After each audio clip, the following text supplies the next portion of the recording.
మెహర్ బాబా మెహర్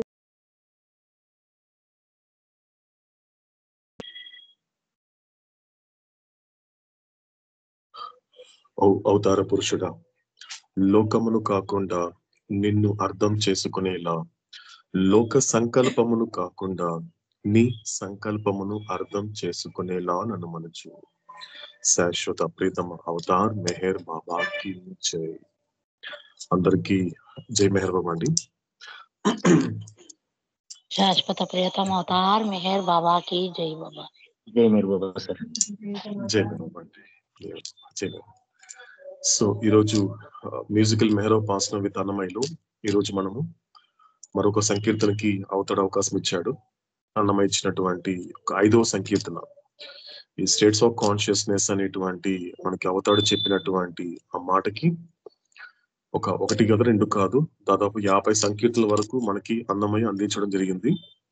కాబట్టి నెలలో ఎక్కడైనా అవకాశం వచ్చినప్పుడు ఒక రెండు సార్లు ఈ యొక్క మ్యూజికల్ మెహరోపాసన విత్ అన్నమయ్య అనేది మనకి అవతాడు అవకాశం ఇస్తున్నాడు. కాబట్టి ఈ రోజు కూడా అన్నమయ్య సంకీర్తనలతో సంగీతపు మెహరోపాసనంలో 5వ సంకీర్తన ఈరోజు దాని గురించి తెలుసుకునే ప్రయత్నం చేస్తున్నాము.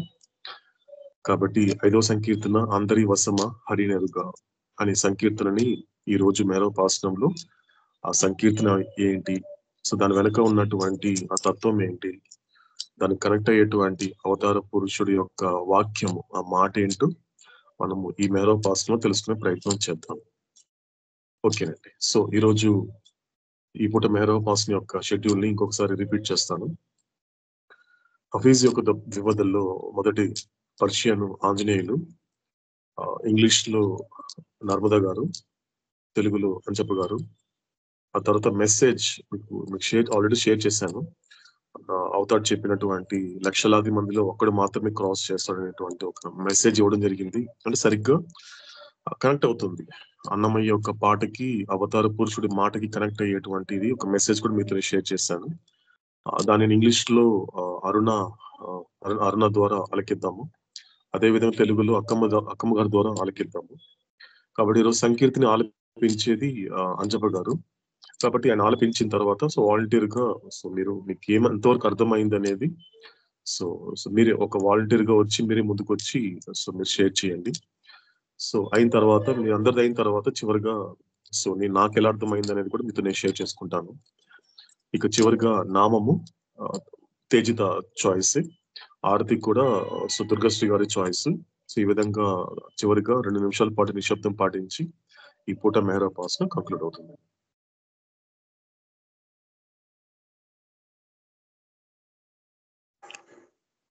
శాశ్వత ప్రీతమ అవతార్ మెహర్ బాబా की जय। मजाम जे चुनो चरादम के बंदे मुक्त, कबूल का दे जाना सुकान के सुल्तान, चुबिश नबी सुकान अहले दिल मगो की कतास, सुकान सेनाज नाई दिल बरा कथा इंजाज, बंदे पीर मोगोनम के जजहलम बरहम, पीर माहर चिकना आइन अनायत बाशद, ख्वाजा शामसुद्दीन मोहम्मद हाफिज ए सिराज। शाश्वत प्रीतम अवतार मेहर बाबा की जय। अवतार मेहर बाबा की जय। Befitting a fortunate slave, carry out every command of the master without any question of why and what. About what you hear from the master, never say it is wrong, because, my dear, the fault lies in your own incapacity to understand him. I am the slave of my master, who has released me from ignorance. Whatever my master does is for the highest benefit to all concerned. Hafiz. శాశ్వత ప్రియతమ Avatar Meher బాబాకి. ఎందుకు, ఏమిటి అను ప్రశ్నలు లేకుండా అదృష్టవంతుడైన బానిసవలే నీ గురువు యొక్క ప్రతి ఆజ్ఞను పాలిపు. గురువు నుండి వినిన దానిని ఎన్నడూ తప్పు అని అనకు. ఎందుకంటే గురువును అర్థం చేసుకొనలేని నీ అసమర్థత ఏంది ఆలుపున్నది. అజ్ఞాన బంధము నుండి నన్ను విముక్తిని చేసిన నా గురువునకు నేను బానిసను. నా గురువు ఏమి చేసినను తత్సంబంధికులందరికీ అది అత్యంత ప్రయోజనకారి అవుతుంది. ख्वाजा शामसुद्दीन मोहम्मद हाफिज इस्राज शाश्वत प्रियतम अवतार मेहर बाबा.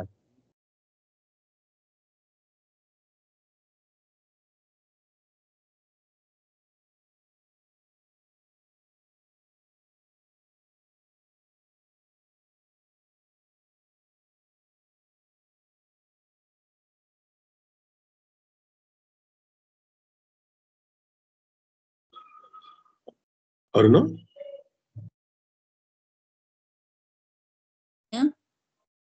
ఎస్ మెసేజ్ కంటిన్యూ చేస్తాను. అది ఇంగ్లీష్ లో ఉంది కదా అరుణ, పంపించాను చూడలేదు మీరు? నేను ప్రజెంట్ చేయమంటారా ఇప్పుడే?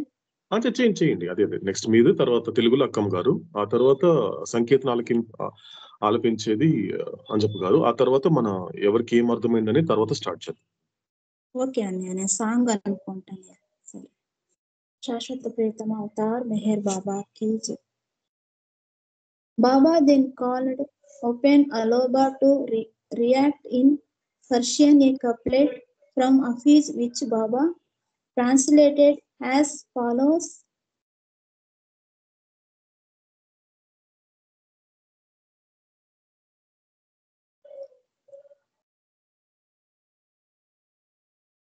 Millions of men of God standing in a queue to cross the threshold to the God-man, and only one crosses the threshold out of millions who cross the threshold. Only one can you me as I really am. Lord Meher, page 3450, e-book. शाश्वत प्रीतम अवतार मेहर बाबा की जय. శాశ్వత ప్రియతమ Avatar Meher బాబాకి జై. బాబా అలోబాని పిలిచి Persian భాషలో హఫీజ్ అందించిన ఒక దివ్య పదని చదవమన్నారు. ఆ తర్వాత బాబా ఆ దిప్పదను ఇలా ఇంగ్లీష్ భాషలోనికి తర్జుమా చేశారు. లక్షలాది మంది భగవత్ పురుషులు అవతార పురుషుడి వద్దకు చేరుకునే ఉద్దేశంతో గడప దాటడానికి క్యూలో నిలబడి ఉంటారు. ఆ లక్షాది మందిలో కేవలం ఒకే ఒకడు మాత్రమే గడప దాటుతాడు.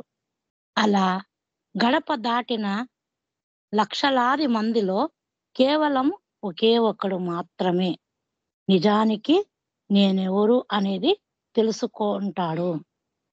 శాశ్వత ప్రియతమ అవతార్ మెహర్ బాబాకి జై. జై మెహర్ బాబా.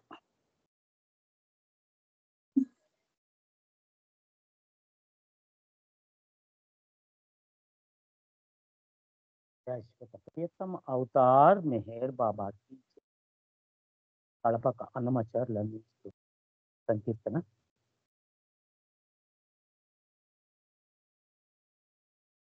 అందరి వశమా హరినెరుగా, అందరి వశమా హరినెరుగా, కందువగనుకడు గాని ఎరుగడు, అందరి వశమా హరినెరుగా, కందువగనుకడు గాని ఎరగడు, అందరి వశమా హరినెరుగా. లలితపు 10 కోట్లను కడుగాని కలుగడు శ్రీహరి గనిమనగా, లలితపు 10 కోట్లను కడుగాని కలుగడు శ్రీహరి గనిమనగా, ఒలసి తెలియు పుణ్యుల కోట్లలో ఇలనొకడు గాని ఎరగడు హరిని. ఒలసి తెలియు పుణ్యుల కోట్లలో ఇలనొకడు గాని ఎరగడు హరిని. అందరి వశమా హరి నెరుగా కందువగనొకడు గాని ఎరగడు. అందరి వశమా హరి నెరుగా. శృతి చదివిన భూసుర కోట్లలో కయ్యును హరిని ఒకానొకడు. శృతి చదివిన భూసుర కోట్లలో కయ్యును హరినే ఒకానొకడు. అతిఘనులట్టి మహాత్మ కోటిలో అతిఘనులట్టి మహాత్మ కోటిలో సతినొకడు గాని తలచడు హరిని. అతిఘనులట్టి మహాత్మ కోటిలో సతినొకడు గాని తలచడు హరిని. అందరి వశమా హరి నెరుగా కందువగనొకడు గాని ఎరగడు. అందరి వశమా హరి నెరుగా. తుదకెక్కిన నిత్యుల కోట్లలో పొదగునొకడు తలపున హరిని. తుదకెక్కిన నిత్యుల కోట్లలో పొదగునొకడు తలపున హరిని. కుదిగొను హరి భక్తుల కోట్లలో కుదిగొను హరి భక్తుల కోట్లలో పెదకునొకడు శ్రీ వెంకటపతిని. కుదిగొను హరి భక్తుల కోట్లలో వెదకునొకడు శ్రీ వెంకటపతిని. అందరి వశమా హరి నెరుగా కందువగనొకడు గాని ఎరగడు. అందరి వశమా హరి నెరుగా కందువగనొకడు గాని ఎరగడు హరిని. హరి వశమా హరి నెరుగా. అందరి వశమా హరి నెరుగా. అందరి వశమా హరి నెరుగా. శాశ్వత ప్రీతం అవతార్ మెహర్ బాబాకి.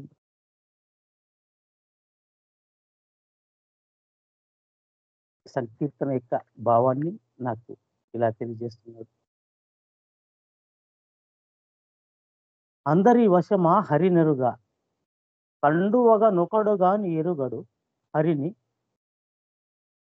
అంటే భగవంతుని తెలుసుకున్నటికి అందరికీ సాధ్యమైన పయన అని అంటున్నాడు అన్నమాచార్యులు. అంటే కందువగా అంటే సామర్థ్యంతో ఏ ఒక్కడో గాని తెలుసుకోలేడు, ఇది వారికి మాత్రమే అయ్యే పని అని అన్నమాచార్యులు తెలుపుతున్నారు. లలితపు 10 కోట్ల నొకడు గాని కలుగడు శ్రీహరి కని మనగా ఒలిసి తెలియు పుణ్యుల కోట్లలో ఇలా నొకడు గాని ఎరుగడు హరిని. అంటే 10 కోట్ల మంది ఈ లలితపు అంటే సరళ స్వభావము గలవారిలో శ్రీహరిని అంటే కనుగొనడం అంటే దర్శించం కలుగుతుంది అంటు. అంటే ఇక్కడ దర్శనం గురించి నాన్న చెప్తున్నాడు.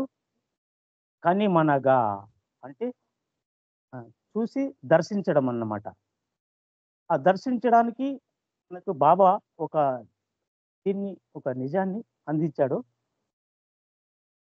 దర్శించడం అంటే మనకు గత అవతారంలో శ్రీకృష్ణ పరమాత్ముడు అర్జునునికి దర్శన భాగ్యాన్ని కలిగించాడు కదా. అది అది నిజమైన దర్శనం కాదు అంటున్నాడు. అది నిజ దర్శనం ఎప్పుడు ఉంటుందో నీకు అదృష్టవంతుడైన వానికి మాత్రమే తెలుస్తుంది. ఆ దర్శనం ఎటువంటిది అంటే అది విశ్వరూపానికి సంబంధించినటువంటి ఆ దర్శనం అన్నమాట. అది అర్జునునికి విశ్వాత్మక ఈ శరీరం యొక్క దాని గురించి చెప్పాడు నాయన. ఈ నిజ దర్శనము చేసుకునేటువంటి వాడు ఎలా అంటే ఆధ్యాత్మిక మార్గంలో ఈ పయనించే అటువంటి వాడు భగవంతుని దర్శించడం అంటే చూడడం అంటే అది చూడడము గమ్యం కాదు, ఆ భగవంతుడిగా అయిపోవడమే గమ్యం అని తెలియజేస్తున్నాడు. అటువంటి వారిలో ఏ ఒక్కడో నన్ను తెలుసుకోగలడు, ఇది అందరికీ సాధ్యమయ్యే పనేనా అని తెలియజేస్తున్నాడు. శృతి చదివిన భూసుర కోట్లలో గతియును హరినే ఒకానొకడు అతి గనులట్టి మహాత్మ కోటిలో సతి నొకడు గాని తలంచడు హరిని. శృతి చదివినటువంటి అంటే ఈ మనకి శృతి అంటే వేదాధ్యయనం చేసినాడు. వేదములు 4 వేదములు, ఋగ్వేదము, యజుర్వేదము, అథర్వణ వేదము, సామవేదం అని ఈ 4 వేదాలు చదివినటువంటి వాళ్ళు ఏ ఒక్కడో దాన్ని భగవంతునికి సమర్పించుకొని ఆ భగవంతుని తెలుసుకునేటువంటి వాళ్ళు ఎవరో ఒకరు ఉంటారు అని చెప్తున్నాడు. అలాంటప్పుడు శృతి చదివిన ఇక్కడ ఒలిసి తెలియ పుణ్యుల కోటలు. ఒలిసి తెలియ అంటే ఇక్కడ మాకు అవతారుడు ఒక సందేశాన్ని ఇచ్చాడు, అది చదివే ప్రయత్నం చేస్తాను. ఒలిసి తెలియ అంటే ఈ ఒకే సముద్రంలోని ఈ వివిధ బిందువులు మధ్య దూరం ఎంత ఉన్నప్పటికీ ఆ బిందువులు సముద్రంతోనే ఉన్న సంబంధం మాత్రం మారదు. ఆ మహాసముద్రంలో ఏ బిందువు ఎక్కడ ఉన్నా అది ఆ మహాసముద్రపు పరిపూర్ణతను, ఆ సాగరపు లక్షణాన్ని కలిగి ఉంటుంది.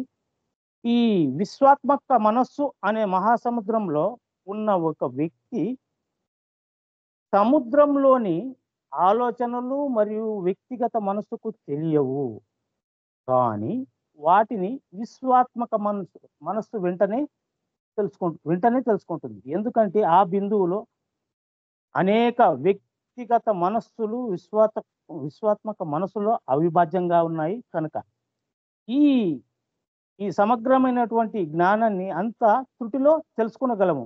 కానీ ఇది మనకు అవతారుడు ఇలా అందిస్తున్నాడు. మనం ఏమి అని ఎలా ఈ ప్రపంచాలు అంటే ఏంటివి, శరీరాలు అంటే ఏంటివని మనము ఈజీగా మనకు తెలియజేశాడు. ఇది తెలుసుకోవడము కొంతకాలమే పడుతుంది, కానీ ఈ సమగ్రమైన జ్ఞానం అంతా త్రుటిలో కలుగుతుంది. కానీ నీవుగా సమస్తాన్ని తెలుసుకోవాలంటే నీలో ఉండేటువంటి అహం క్రమంగా కరిగిపోవాలి అంటున్నాడు బాబా. అందుకు ఈ కాలం అనే భ్రాంతిలో యుగాలు పడుతుంది, యుగాలు కూడా పడుతుంది అని చెప్తున్నాడు.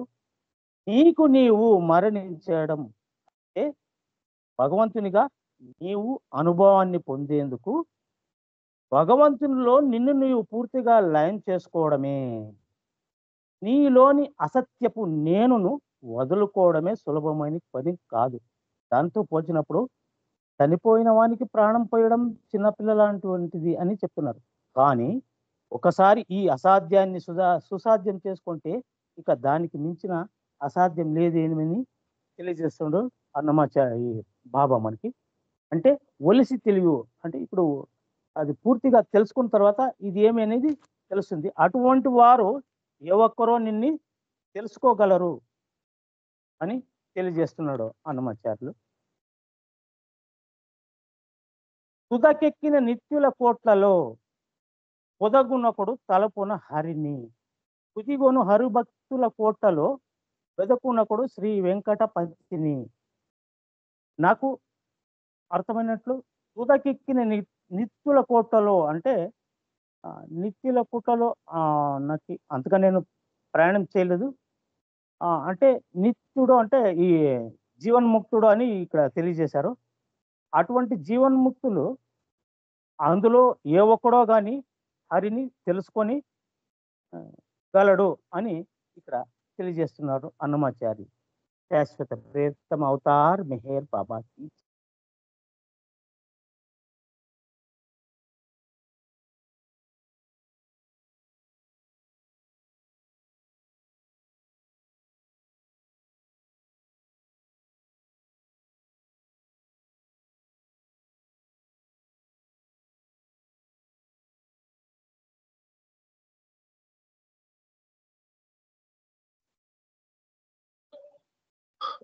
ఓకేనండి. సో ఇంతవరకు అంచప్ప గారు సంకీర్తన ఎంతవరకు అర్థమైంది అనేది మనకి షేర్ చేశారు. ఓకే, సో నెక్స్ట్ అండి.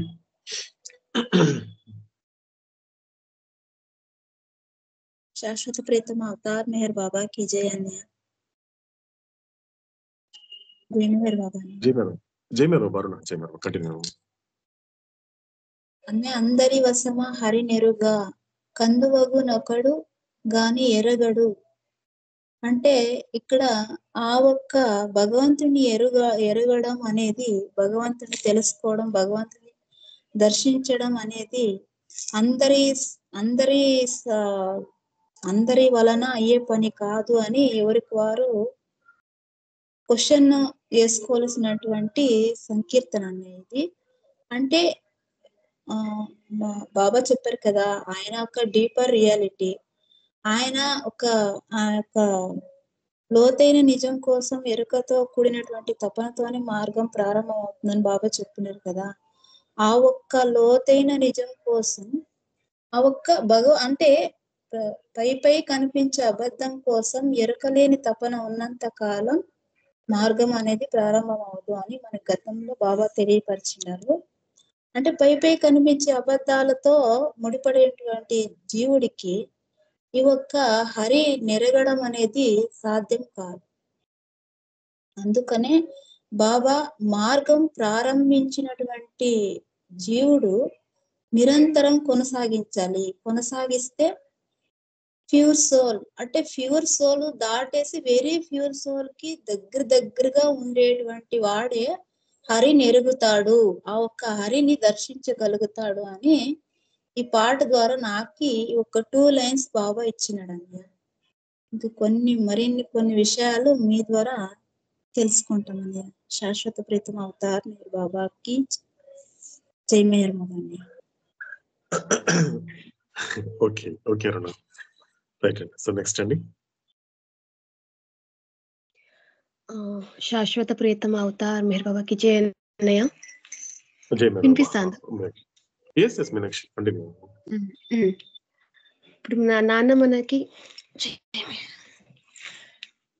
స్టేటస్ ఆఫ్ కాన్షియస్ కి సంబంధించినటువంటి 5వ సంకీర్తన అందివ్వడం జరిగిందని మనకి ఒక సంగీతపు మెహరోపాసనంలో. ఈ ఒక మెహరోపాసనంలో మనకి అన్నమయ్య ఒక భగవంతుడు ఒక స్థాయి గురించి మనకి తెలియజేస్తున్నాడు. నిజానికి భగవంతుడు అంటే రియాలిటీనా, నాట్ ఓన్లీ రియాలిటీ కాదు, ఆయన ఒక డీపర్ రియాలిటీ అనే విషయాన్ని తెలియజేస్తున్నాడు ఇక్కడ మనకు అన్నమయ్య తీసుకుంటే. ఓకే, ఫస్ట్ ఈయన ఏమంటాడంటే అందరి వశమ హరి నెరుగా. ఒక్క నిమిషం, పైన ఉంది, కిచెన్ లో ఆడే చూడు పైన. అందరి వశమ హరి నెరుగా కందువగ నొకడు గాని హెరుగడు. అంటే ఇక్కడ అన్నమయ్య నాన్న మనకు చెప్పినట్లు ఆత్మలకి సంబంధించిన విధానంగా తీసుకుంటే మనకి మోస్ట్ సోల్స్ కావచ్చు, సమ్ సోల్స్ కావచ్చు, ఫ్యూ సోల్స్ కావచ్చు, వెరీ ఫ్యూ సోల్స్ కావచ్చు. ఇక్కడ అన్నమయ్య మాట, ఆయన ఒక పాటని తీసుకున్నప్పుడు మనం కాస్త అన్వయం చేసుకున్నప్పుడు అన్నమయ్య తనకు తాను ఆత్మ విచారణ చేసుకుంటున్నాడు అనిపిస్తుంది. జస్ట్ నా ఒక వ్యక్తిగత ప్రయాణం అంతే ఇది. ఆయన ఏమంటున్నాడు అంటే అందరికీ కుదురుతుందా ఈ ఒక భగవంతుని గురించి తెలుసుకోవడం అనేది, ఈ అనంతమైన చైతన్యం గురించి తెలుసుకోవడం అనేది అందరికీ సాధ్యపడుతుందా, సాధ్యపడే పనేనా అనే విషయాన్ని తనకు తాను ఆత్మ విచారణ చేసుకుంటున్నాడు అనిపిస్తుందని నాకు మాత్రం. అంతేకాకుండా ఇక్కడ కందు వగు అన్నప్పుడు మనకి సామర్థ్యం, ఎందుకంటే భగవంతుని తెలుసుకోవాలంటే అది సామర్థ్యంతో మునిపడిన పని కాదు. ఎందుకంటే ఆయనతో మనకి ఏముండాలంటే ఒక ఒక పట్టుదల ఉండాలి, తెలుసుకోవాలి భగవంతుని గురించి అని, ఒక డెడికేషన్ ఉండాలి. ఇది చేసిన ఆయనకు ఒక అంకిత భావంతో చేసుకుంటూ వెళ్ళాలి. కానీ ఆ ఒక సామర్థ్యంతో, బలంతో, శక్తితో కూడినటువంటి విషయం ఇది కాదు. భగవంతుని గురించి ఆ ఒక సామర్థ్యంతో మనం తెలుసుకోలేని విషయాలు ఇవన్నీ కూడా అనే విషయాన్ని మనకు అన్నమయ్య అందిస్తూ ఫస్ట్ ఒక చరణం తీసుకున్నప్పుడు, లలితపు 10 కోట్ల నొకడు గాని గలగడు శ్రీహరి ఘనమనగా ఒలసి తెలియ పుణ్యుల కోట్లలో ఇలా నొకడు గాని మెరగడు హరిని. అంటే ఇక్కడ మనకి కాస్త నాన్న మనకి స్టేటస్ ఆఫ్ కాన్షియస్ తీసుకున్నప్పుడు మనకి లైఫ్ ఆఫ్ సెన్సెస్ గురించి షేర్ చేశాడు బాబా. మనకి లైఫ్ ఆఫ్ స్పిరిట్ గురించి, లైఫ్ ఆఫ్ కంటిన్యూస్ గురించి, దెన్ స్పిరిట్ ఆఫ్ లైఫ్ గురించి షేర్ చేశాడు బాబా మనకి. ఇక్కడ తీసుకుంటే మనకి లలితపు అంటే సరళ స్వభావము. సరళ స్వభావం అన్నప్పుడు మనం ఎలా తీసుకోవాలన్నప్పుడు బాబా మనకి ఏమన్నాడు? ఫస్ట్ మనకి ఉన్నతమైన ప్రయోజనం కోసము అధోమైన ప్రయోజనంని విడిచిపెట్టడమే పరిత్యాగం అన్నాడు. ఆ పరిత్యాగం ఏదన్నప్పుడు మనకి ఇప్పుడు ఇంద్రియపరమైన జీవితాన్ని విడిచిపెట్టి ఏదైతే మనము భగవంతుని గురించి, ఏదైతే ఆత్మ గురించి తెలుసుకోవడం అనేది ఒక లైఫ్ ఆఫ్ సెన్సెస్ విడిచిపెట్టేసి ఒక స్పిరిట్ ఆఫ్ లైఫ్ అన్నమాట. అంటే ఒక స్టార్ట్ చేయడం, బిగిన్స్ లైఫ్ గురించి స్టార్ట్ చేయడం, ఆ పాత్ స్టార్ట్ చేయడం. అది ఇక్కడ మనకి సరళ స్వభావం గురించి కాస్త విచారణ చేసుకోగలిగితే ఇక్కడ మనకి అన్నమయ్య ఫస్ట్ ఒక చరణంలో తనను తానుగా మోర్ సోల్స్ గా ఆత్మ విచారణ చేసుకుంటూ ఫస్ట్ ఒక చరణం వచ్చేసరికి తనను తానుగా సమ్ సోల్స్ గా విచారణ చేసుకుంటున్నాడేమో అనిపించింది నాకు. ఎందుకంటే అక్కడ పాత్ బిగిన్స్ అయిన చేసుకున్నప్పటికీ కూడా అనుకుంటాడు. ఎలా అనుకుంటాడంటే నేను శ్రీహరిని దర్శించుకోవాలని ఒక కోరిక ఉంటుంది. కానీ ఆ కోరిక ఉన్నప్పటికీ కూడా ఎంతో మంది కానీ తెలుసుకోలేరు అంటాడు అక్కడ. ఆ ఫస్ట్ చూసుకుంటే తీసుకున్నప్పటికీ కూడా ఎంతో మందికి తెలుసుకోలేరు కూడా.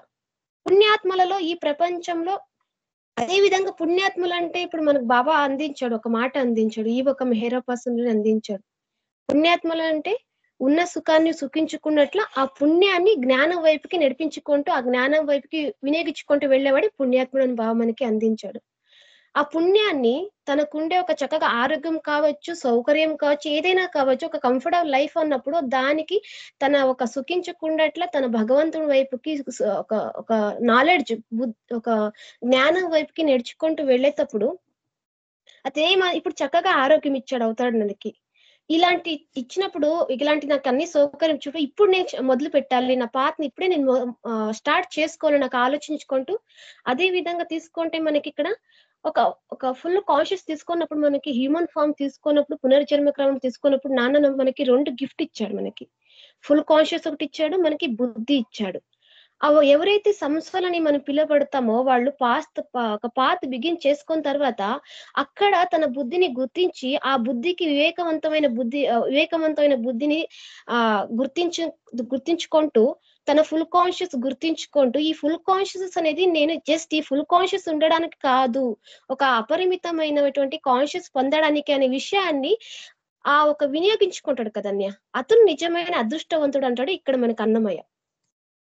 అదే విధంగా మనకి 2వ చరణం తీసుకుంటే, శృతి చదివిన భూసుర కోట్లలో గతియును హరిని ఒకానొకడు అతి గనిలట్టి మహాత్మ కోటిలో తంతి నొకడు గాని తలచడు హరిని. అంటే అదే విధంగా ఈ సృష్టిలో ఎంతో మంది, కోట్లాది మంది వేదాభ్యాసాలు చేసుకుంటా అంటారు, వేద గురించి తెలుసుకుంటా అంటారు. వేదం గురించి తీసుకుంటే మనకి ఇదే ఒక మెహరాపాసన్, లాస్ట్ ఒక మెహరాపాసన్ వేదంలో మొత్తం సారాంశం ఏమన్నప్పుడు వేదం విభేదం అన్నారు బాబా మనకి. వేదం అంటే డిఫరెన్సెస్ అనమాట, విభేదం అంటే ఏకత్వం అనమాట. ఎలాంటి ఒక డిఫరెన్స్ లేకుండా ఒకే భావంతో ఏకత్వంగా నడుచుకుంటూ వెళ్ళడం అనేది ఆ ఒక స్థితిని పొందడం కోసమే మనం ఇవన్నీ జర్నీ చేసుకుంటూ వెళ్తాం అనేది వేదాభ్యాసం ద్వారా మనకు తెలుస్తుంది. అదేవిధంగా ఇక్కడ తీసుకుంటే అదే చెప్తారు. ఇక్కడ ఎంతో మంది వేదాలు చదివినప్పటికీ కూడా ఆ భగవంతుని తెలుసుకోవాలనుకుంటారు. అదే విధంగా తెలుసుకుంటూ ఆ ఒక పరమాత్మైన, ఒక పరాత్పరమైనటువంటి ఒక అనంత చైతన్యం గురించి తెలుసుకోవాలన్నప్పటికీ కూడా ఎంతో మంది ఇష్టపడతారు. ఎంతో మంది ఆయన్నే నువ్వే నా గతి అని ఆశ్రయిస్తారు అనమాట. ఆశ్రయించినప్పటికీ కూడా కానీ అక్కడ కూడా కుదురుతూ ఉంటాడు అక్కడ మనకి అన్నమయ్య. ఎందుకంటే ఇప్పుడు తీసుకుంటే మనకి ఇక్కడ సెకండ్ చరణం కూడా నాకు ఎందుకో సంసోర్స్ గురించి చెప్తున్నాడేమో అంటాడు అనిపిస్తుంది. ఎందుకంటే ఇక్కడ కూడా మహాత్ములు అంటాడు. మనకి ఇది జర్నీలో చూసినప్పుడు మహాత్ములు అన్నప్పుడు మనకి తీసుకుంటే అక్కడ కూడా ప్రాణభూమి కంటే మనకి సెటిల్ వర్డ్ లోని వాళ్ళు కూడా వస్తారు. ఆ గుంపులో ఉంటారనమాట బాబా మనకి. ఏదైతే మనకి అంటాడో ఆ మహాత్ములు ఉంటారు కదా, ఎంతో కోట్ల మంది ఉంటారు. ఆ ఎంతో మంది కోట్ల మందిలో కూడా ఎవరో ఒక్కరికి మాత్రమే మనసు ఉంటుంది భగవంతుని గురించి తెలుసుకోవాలి. ఏ ఒక్కడికి మాత్రమే అంటాడు అక్కడ కూడా మనకి అన్నమయ్య. అదే విధంగా మనకి ఒక 3వ సంకీర్తన తీసుకున్నప్పుడు తుదికెక్కిన నిత్యుల కోట్లలో పొదుగునొకడు తలుపున హరిని గుదిగోను హరి భక్తుల కోట్లలో వెదుకునొకడు శ్రీ వెంకటపతిని. అంటే ఇవన్నీ కూడా మనకి ఈ ఒక 2 స్టాంజులు చూసినప్పుడు మనకి ఒక మోర్ సోర్స్ కావచ్చు, సమ్ సోర్స్ కావచ్చు, వీళ్ళందరూ కూడా భగవంతుని తెలుసుకుందాము అనుకుంటారు. కానీ అక్కడికి వాళ్ళు స్టాప్ అయిపోతుంటారు, పాత్ బిగిన్ చేస్తుంటారు, బట్ కంటిన్యూస్ ఉండదు. కానీ ఇక 3వ చరణంకి వచ్చేసరికి మాత్రం ఈయన ఏం చెప్తాడంటే మనకి అన్నమయ్య ఎవరో ఒక్కడికి మాత్రం విరక్తుడు అంటే మనకి లాస్ట్ ఒక వేరపసులు ఒక మాట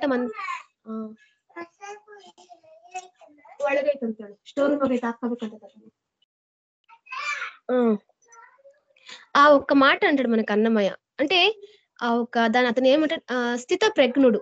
మనకి లాస్ట్ ఒక మేరాపాసం ఇదే మనకి భగవద్గీతలో మన కృష్ణ అవతారం అయినటువంటి మన కృష్ణుడు ఏం చెప్పాడంటే మనకి అనాసక్త అన్న ఒక మాట మనం షేర్ చేశాడు బాబా మనకి. అంటే స్థిత ప్రజ్ఞుడు, తనకంటూ ఎలాంటి కోరికలు గాని ఆసక్తి లేని అనాసక్త అని ఒక మాట మనం విన్నాం కదా.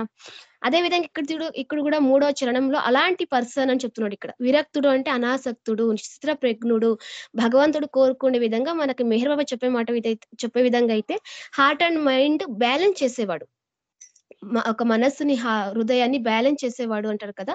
అతను నిజానికి అతను మాత్రమే భగవంతుని తనను తానుగా నిజానుగా భావించి తన ఒక స్వరూపాన్ని తెలుసుకుంటూ తనను తాను నిజముగా అనుభవిస్తాడు అనే విషయాన్ని ఇక్కడ చెబుతూ, అదే విధంగా ఇంకొక మాట ఏమంటే ఇక్కడ ఆ ఒక బాబా ఇక్కడ అన్నమయ్య అందరి వశమా అంటే ఇక్కడ మనం నిజానికి తెలుసుకోవాల్సింది అనంత చైతన్యం, నాట్ ఓన్లీ గాడ్ అన్నమాట. ఎందుకంటే ఇప్పుడు మనకి ఒక డీపర్ రియాలిటీ గురించి అవతార పురుషుడు మనకి ఈ మధ్యనే మనకి మెహరోపాసన ద్వారా మనకు అందరికి తెలియచేస్తున్నాడు. ఒక డీపర్ రియాలిటీ అన్నప్పుడు అనంత చైతన్యం, మనకి ఈజీ భాష అంటే అనంత చైతన్యము. ఇంకొకటి ఏమంటే మనకి పరాత్పర పరబ్రహ్మ. ఒక 10 స్టేటస్ గాడ్స్ తీసుకున్నప్పుడు కూడా మనకి అక్కడ నాన్న కూడా ఒక మాట అంటాడు, పరాత్పర పరబ్రహ్మ ఒక్కసారి మనం జర్నీ చేసుకోగలిగితే దాన్ని వీ కెనాట్ ఇమాజినేట్ అట బాబా మనకి. నువ్వు చదివినాగా నువ్వు అర్థం చేసుకోలేవు, నువ్వు ఊహించుకోలేక 2 నిమిషం బంద్ 2 నిమిషం బతిన్నది 2 నిమిషాలు నువ్వు ఇమాజిన్ చేసుకోలేవు అనే విషయాన్ని మనకు అక్కడే మెహరోబాని మనకు చెప్తాడు.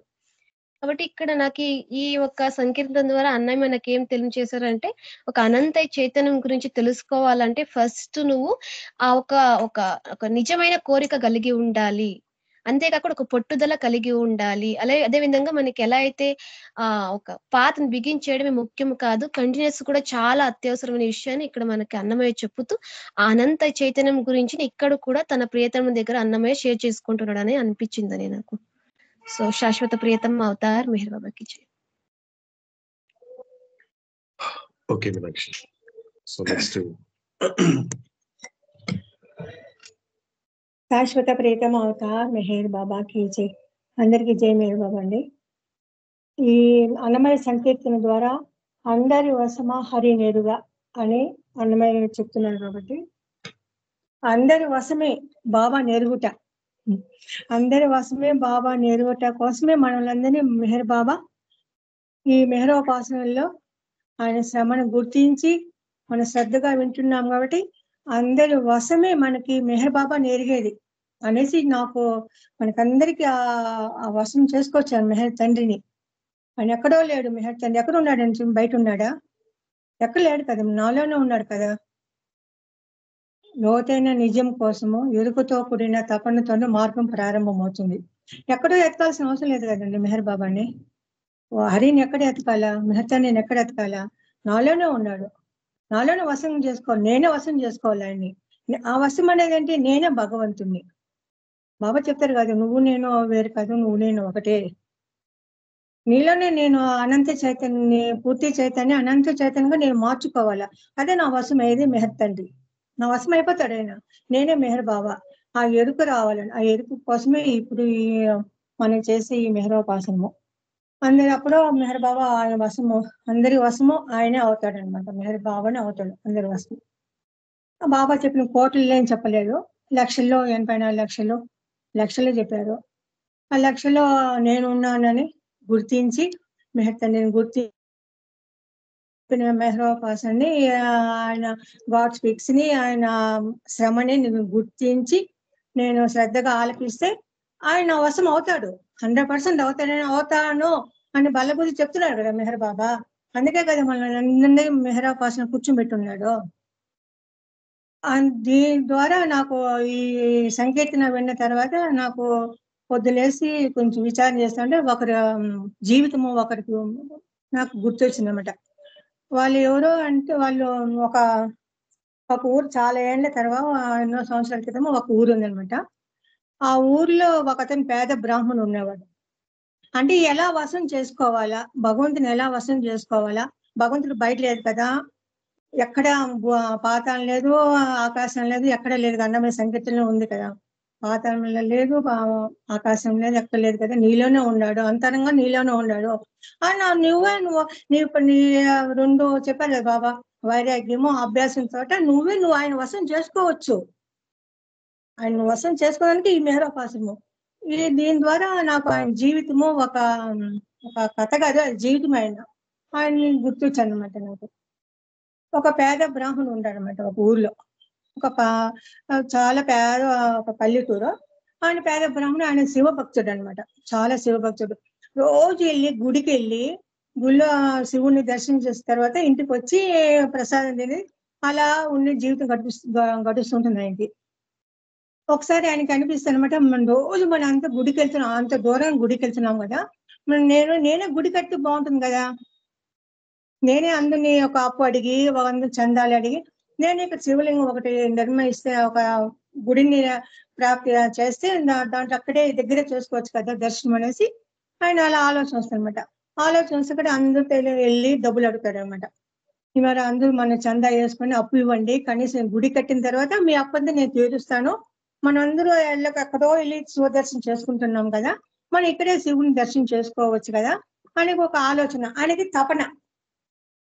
అదే బాబా చెప్తారు, లోతైన నిజం కోసం ఎరుకతో కూడిన తపనతోనే మార్గం ప్రారంభం అవుతుంది అన్నారు కదా మెహర్ బాబా. ఆయనకి స్టార్ట్ అయింది అనమాట ఎరుక. అలా అందరూ అడుగుతుంటే ఒక్కరు కూడా డబ్బులు, నువ్వు పేద బ్రాహ్మణువే, నువ్వే కడతావు, గుడి ఆడు కడతావు, నీకే పిచ్చి పట్టిన అందరూ ఆయన ఎగతాలు చేస్తుంటారు అనమాట. అందరూ ఆయన గుడి కట్టాలి, చేయాలి, ఎలా అనేసి అప్పుడు బాధపడుతూ ఏడుస్తూనే ఉండమంట. అన్నం తినేవాడు కాదు, అలా ఏడుస్తుంటే ఆ తపని చూసి భగవంతుడు శివుడే దిగి వస్తాడనమాట. దిగి వచ్చి మారు వేషంలో వెళ్తాడు అతని దగ్గరికి వెళ్ళి, నాయన ఎందుకు నేను అంత బాధపడతావు అంటే, లేదు స్వామి, ఒక గుడి కట్టాలంటే ఒక్కరు కూడా నాకు సహాయం చేయటం లేదు, నాకు అదే బాధ, నాకు లోపల తపనతో అరిగిపోతున్నాను అంటే, ఎందుకు నేను అంత తపన పట్టద్దు, నీకు సలహా ఇస్తాను, ఆ సలహా బట్టి నువ్వు చెయ్యి అంటాడనమాట. అతను చెప్పు స్వామి అంటాడనమాట. నువ్వు లోపలే గుడి కట్టుకో, నువ్వు లోపలే గుడి కట్టినైనా, బయట ఎక్కడ లేదనైనా నీ లోపల గుడి కట్టుకో, దాని సహాయం అంతా నేను చేస్తాను, నువ్వు కన్ను మూసుకొని ఇంటర్నల్ గా గుడి కట్టు, దానికి కావాల్సిన సామాగ్రి అంతా నేను పంపిస్తా ఉంటాను, నువ్వు కళ్ళు మూసుకోండు, నీకు సమకూరుస్తాను, నువ్వు గుడి కట్టు అని చెప్పేసి మాయమైపోతాడు అనమాట ఆ శివుడు. అప్పుడు ఎలా అనేసి చాలా చది చెప్పాడు కదా అనేసి అలా కన్ను మూసుకొని చేస్తా అంటే, అంటే ఇటుకు మనకి గుడికి ఏమేమి కావాలా అన్ని సామాగ్రిలంతా ఆయనకి ఇంటర్నల్ గా వస్తుంటాయి అనమాట. శివుడికి ఏం కావాలా, గుడి కట్టాలంటే ఇటుకలు, రాళ్ళు, అవన్నీ అన్ని సమకూరుస్తూ ఉంటాడు అనమాట ఆయన. అలా కడుతూ ఉంటాడు అనమాట. అప్పుడు బయట వెళ్ళి, మీరు డబ్బు ఇవ్వైనా పర్వాలేదు, నేను లోపలే నా గుడి కట్టుకున్నాను, శివుడు గుడి కట్టుకుంటున్నాను, మీరు డబ్బు ఏమన్నా, అందరూ అంటారు వీడి పిచ్చి పడేస్తుంది వీడికి, వీడే లోపల గుడి కట్టేది అని సంజయ్ తెలుసు అనమాట. ఆయన సరే ఆయన కానీ లోపల గుడి కట్టేస్తాడు. కట్టేసి శంకుస్థాపన చేయాలి కదండి, శివుడు రావాలి కదా. అప్పుడు రావాలంటే ఏం చేయాలంటే శివుడిని పిలుస్తాడు అనమాట. అప్పుడు నేను పలానా రోజు నీ లోపలికి వస్తాను, నీ దగ్గరే ఉంటాను అని చెప్తాను శివుడు. అదే ఊర్లో ఒక రాజు గుడి కట్టాడు అనమాట. అదే ఊర్లోనే పెద్ద గుడి, శివుడు గుడికి పెద్ద కట్టాడనమాట. ఆయన కట్టి ఆయన శివ భక్తుడే. ఆయన దగ్గరికి శివ తండ్రి నేను గుడి కట్టేస్తాను కదా, నా గుడికి శంకుస్థాపన చేయాలి కదా, నువ్వు రావాలి కదా, ఎప్పుడు వస్తావంటే నేను నీకంటే కన్నా ముందుగా ఒక అతను గుడి కట్టున్నాడు, లోపల గుడి కట్టున్నాడు, ఆ గుడికి వెళ్ళి అక్కడ తర్వాత మళ్ళీ నీ దగ్గరకు వస్తానని చెప్పామంట. అవునా, నేను ఇంత గుడి కట్టాను, ఇంకా నాకంటే ఎవరు గుడి కట్టినారంటే తను లోపలే కట్టుకున్నాడు గుడి లోపలే మందిరంలోనే గుడి కట్టాడు, అక్కడికి వెళ్తాను ఫస్ట్, తర్వాత నీ దగ్గర వస్తానంటమాట ఆయన శివుడు చెప్తాడు. అప్పుడు ఈ గావన వస్తాడనమాట. వచ్చి ఎవడు అతను అంటే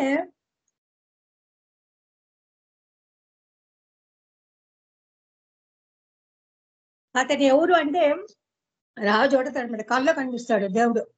ఎవరు అతను శివ, అతను ఎవరు, అంత భక్తుడు ఎవరు, లోపల కట్టుకున్న గుడికి ఆయన ఎవరంటే అప్పుడు శివుడు చెప్తాడు, అతను ఎవరో కాదు, పూసలారు ఫలానా ఊర్లో ఉన్నాడు, అతను లోపలే గుడి కట్టాడు, అక్కడికి నేను కుంభాభిషేకం చేసిన తర్వాత ఇక్కడికి వస్తాను అని చెప్తారనమాట శివుడి కల్లో. అప్పుడు ఆయనకి అంటే నేను ఎంత కష్టపడి కట్టింది అనుకుంటే ఆయన లోపలే గుడి కట్టుకున్నాడు అంటే అంత వశం చేసుకున్నాడు ఆయన శివుణ్ణి. ఆ బ్రాహ్మణుడు తనలోనే భగవంతుని వశం చేసుకున్నాడు అనమాట. అప్పుడు అందరితో రాజు పరిగెత్తుకుంటూ ఆ ఊరికి వస్తాడు అనమాట. ఇక్కడ ఎవరు పూసలారంట, అతను లోపలే గుడి కట్టాడంట. ఎవరనంటే అవునా, అతను పిచ్చోడండి రాజా, అతను పిచ్చోడు, ఎప్పుడు అలాగే మాట్లాడుతూ ఉంటాడు, అది అక్కడ ఉన్నాడు, పూరి గుడిసెలో ఉంటాడు, చూడండి అంటాడనమాట. అప్పుడు రాజు వెళ్ళి చూస్తారనమాట. వెళ్ళి చూస్తే ఆయన ధ్యానంలో ఉంటాడు ఆ పూసలారు. చూసేవాడికి ఈయన రాజుకి ఆయన లోపల లింగాహారం కనిపిస్తుంది అనమాట. శివుడు కనిపిస్తాడు, శివుడు దర్శనమిస్తాడండి. చూడండి ఎంత వశం చేసుకున్నాడు చూడండి. ఆయన బయట ఉన్నాడా, మెహర్ బాబా బయట ఉన్నాడా, ఎక్కలేదు కదండి, నాలోనే ఉన్నాడు కదండి, లోత నిజం నా ఆత్మ నాలో ఉన్నాడు కదండి, నేను పరమాత్మనే కదండి, నేను గుర్తించాలి కదండి. అతను గుర్తించి లోపల గుడి కట్టాడు అనమాట. అప్పుడు మా రాజు సాష్టాంగ నమస్కారం చేస్తాడు అనమాట. అప్పుడు లేచి లేదు నాయన, నువ్వే నాకంటే భక్తుడివి, నువ్వు భగవంతుని, నువ్వు లోపలే గుడి కట్టుకున్నావు అంటే లేదు, నేనేలా కట్టా అంటే నీకు ఒక అతను చెప్పాడు కదా గుడి కట్టమని, అతను ఎవరో కాదు శివుడు అంటాడు అనమాట. అప్పుడు ఎవరు నా దగ్గర వచ్చి చెప్పింది, శివుడు వచ్చి నా దగ్గరికి వచ్చి నన్ను ఇలా కట్టమని చెప్పాడా.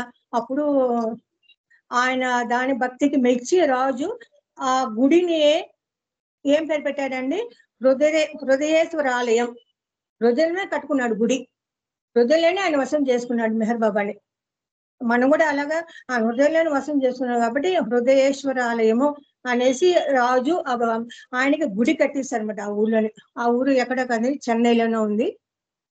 చెన్నైలోనే బాబా అవకాశం ఇస్తే ఎప్పుడైనా వస్తే వెళ్ళి ఆయన దర్శించారనమాట.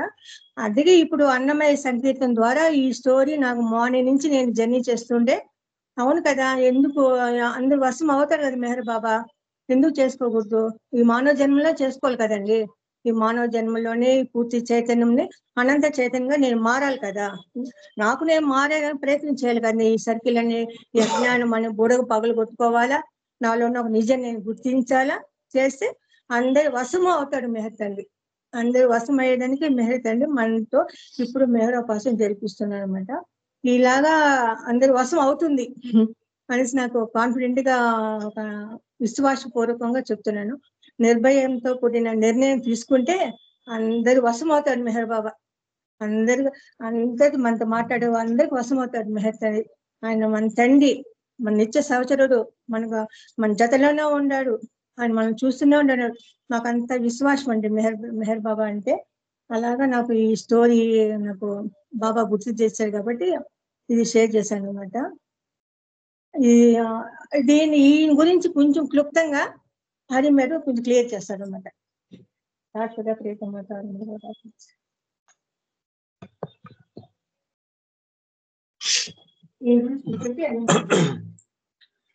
ఇంతవరకు దుర్గశ్రీ గారు పంచుకున్నటువంటి ఆయన 63 మంది నాయనార్లో ఒక నాయనార్ అండి. ఆయన పేరు పూసలార్ నాయనార్ అంటారు. అంటే భగవంతుణ్ణి, ఎందుకంటే అవతారుడు మనకి ఎప్పుడు ఒక మాట చెప్తుంటాడు కదండి. సో ఎందుకంటే ప్రతి హృదయము నా కేంద్రము అంటాడు అవుతాడు.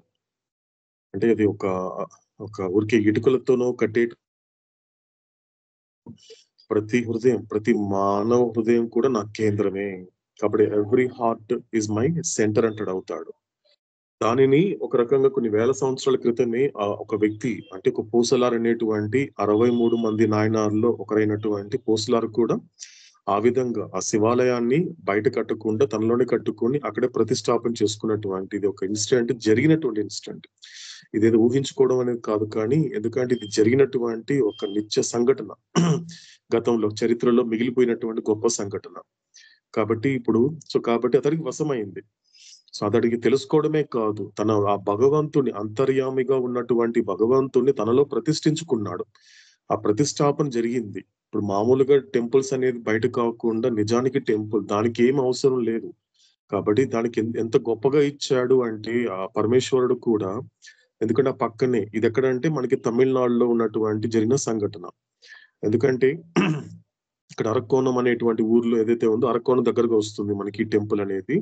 ఆ టైంలో కాంచీపురాన్ని పరిపాలించేటువంటి ఒక రాజు ఒక పెద్ద టెంపుల్, ఇప్పటికీ ఆ టెంపుల్ ఉంది. ఆ టెంపుల్ కట్టిన వ్యక్తికి కట్టుంటాడు. చాలా అంటే ముఖ్యంగా ఏషియాలోనే, అప్పట్లోనే ప్రపంచంలో లేనంతగా గొప్ప శివాలయం కడుతున్నటువంటి ఆ రాజు ఏం చేస్తాడంటే చాలా గొప్పగా కట్టేశాడు. ఇంకా ఆల్మోస్ట్ రెడీ అయిపోతూ ఉంది.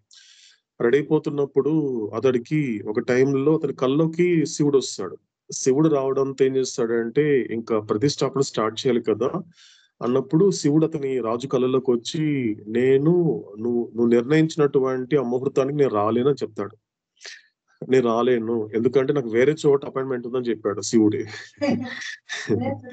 సో వేరే చోటుకి వెళ్ళాలి నేను, అక్కడ నేను ఎంగేజ్ అయిపోయాను, కాబట్టి నేను రావడం కుదరదు.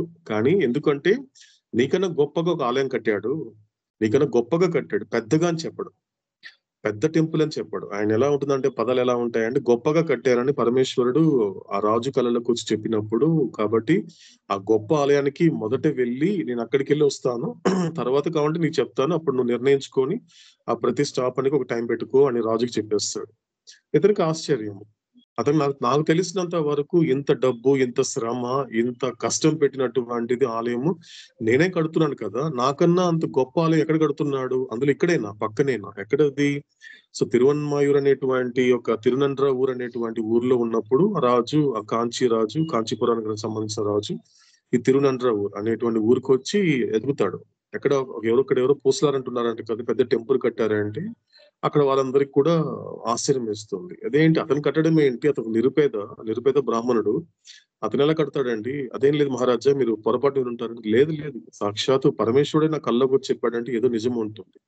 ఇప్పుడు ఆయన ఎక్కడ ఉన్నాడు చెప్పండి అంటే, అదో పలానా చోట అదో గుడిసెలో ఉంటాడంటే, సో గుడిసెలోకి వెళ్ళి చూడగానే ఆశ్చర్యం అతని కళ్ళ ముందు కనిపిస్తుంది. అతని గుండెల్లో కట్టుకున్న గుడి కనిపిస్తుంది ఆ రాజుకి. అంతే సాష్టాంగ నమస్కారం పెడతాడు. అంటే అప్పుడు అతని యొక్క ప్రేమ, ఆ భగవంతుడి మీద ఉన్నటువంటి ప్రేమ. కాబట్టి అది ఎప్పుడు ఆ పూసలార్ లాగా అందరి వశమా అనేది కనెక్ట్ చేసుకోవచ్చు. వశమైంది అక్కడ వశమైంది అంటే ఏమవుతోంది, అంతర్యామిగా ఉన్నటువంటి ఆత్మస్వరూపుడుగా ఉన్న పరమాత్మని ఎవరైతే గుర్తించగలుగుతారో ఎనీథింగ్, ఏదైనా కూడా గొప్పగా ఉంటుంది, జీవితం అనేది గొప్పగా ఉంటుంది అనేటువంటిది ఒక చరిత్రలో రికార్డ్ అయినటువంటి ఒక అత్యద్భుతమైనటువంటి జీవితమే ఆ పూసలార్ నాయనార్ యొక్క జీవితం అండి. సో మనకి కరెక్ట్ గా కనెక్ట్ అయ్యే విషయం అది. ఇంతవరకు మనకి దుర్గశ్రీ గారు షేర్ చేశారు దాని గురించి. సో వశం అయ్యింది ఆయనకి, పూసలార్కి వశం అయ్యిందని చెప్తున్నటువంటి ఎగ్జాంపుల్ చెప్పడం జరిగిందండి. రైట్ అండి. నెక్స్ట్ ఎవరు షేర్ చదువుకున్నారు?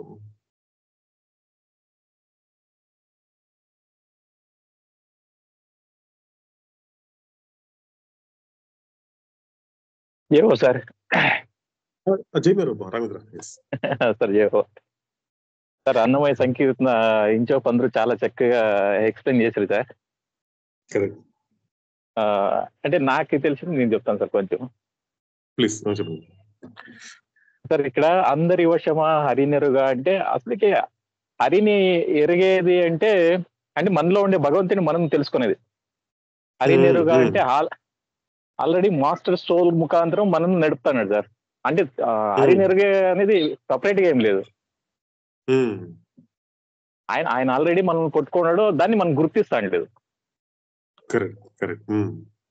ఇక్కడ ఇద్దరు విషయాలు చెప్పినాడు సార్. ఒకరి మోస్ట్ సోల్స్, ఇంకొకరు few souls. Most souls few soul గా ఎలా మారిండారు, ఎలా మారగలరు. ఫ్యూ సోల్స్ అంటే ఇప్పుడు హరిని నేరుగా చూస్తున్నారంటే సిక్స్త్ ప్లేన్ గురించి చెప్తాను సార్. సిక్స్త్ ప్లేన్ గురించి చెప్తున్నారు.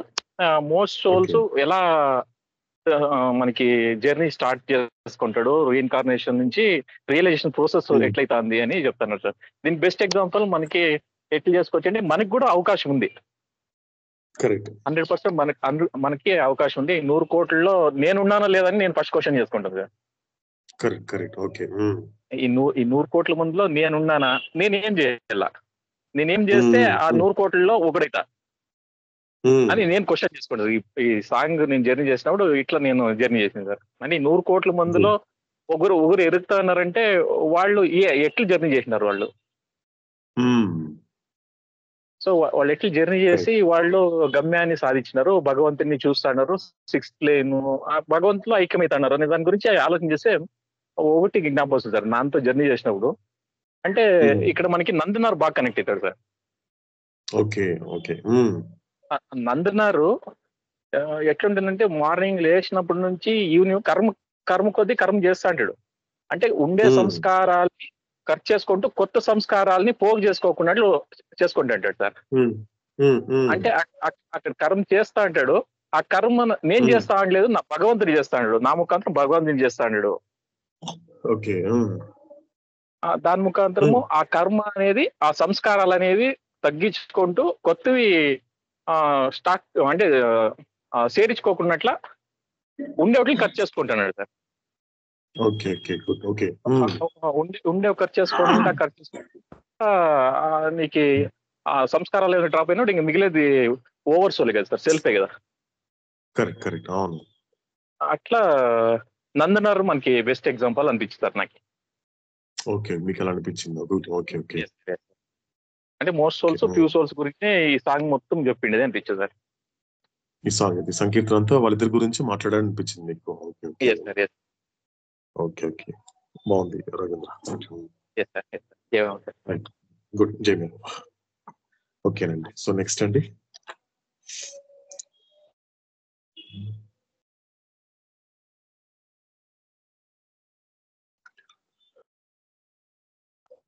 జై బాబా హరి.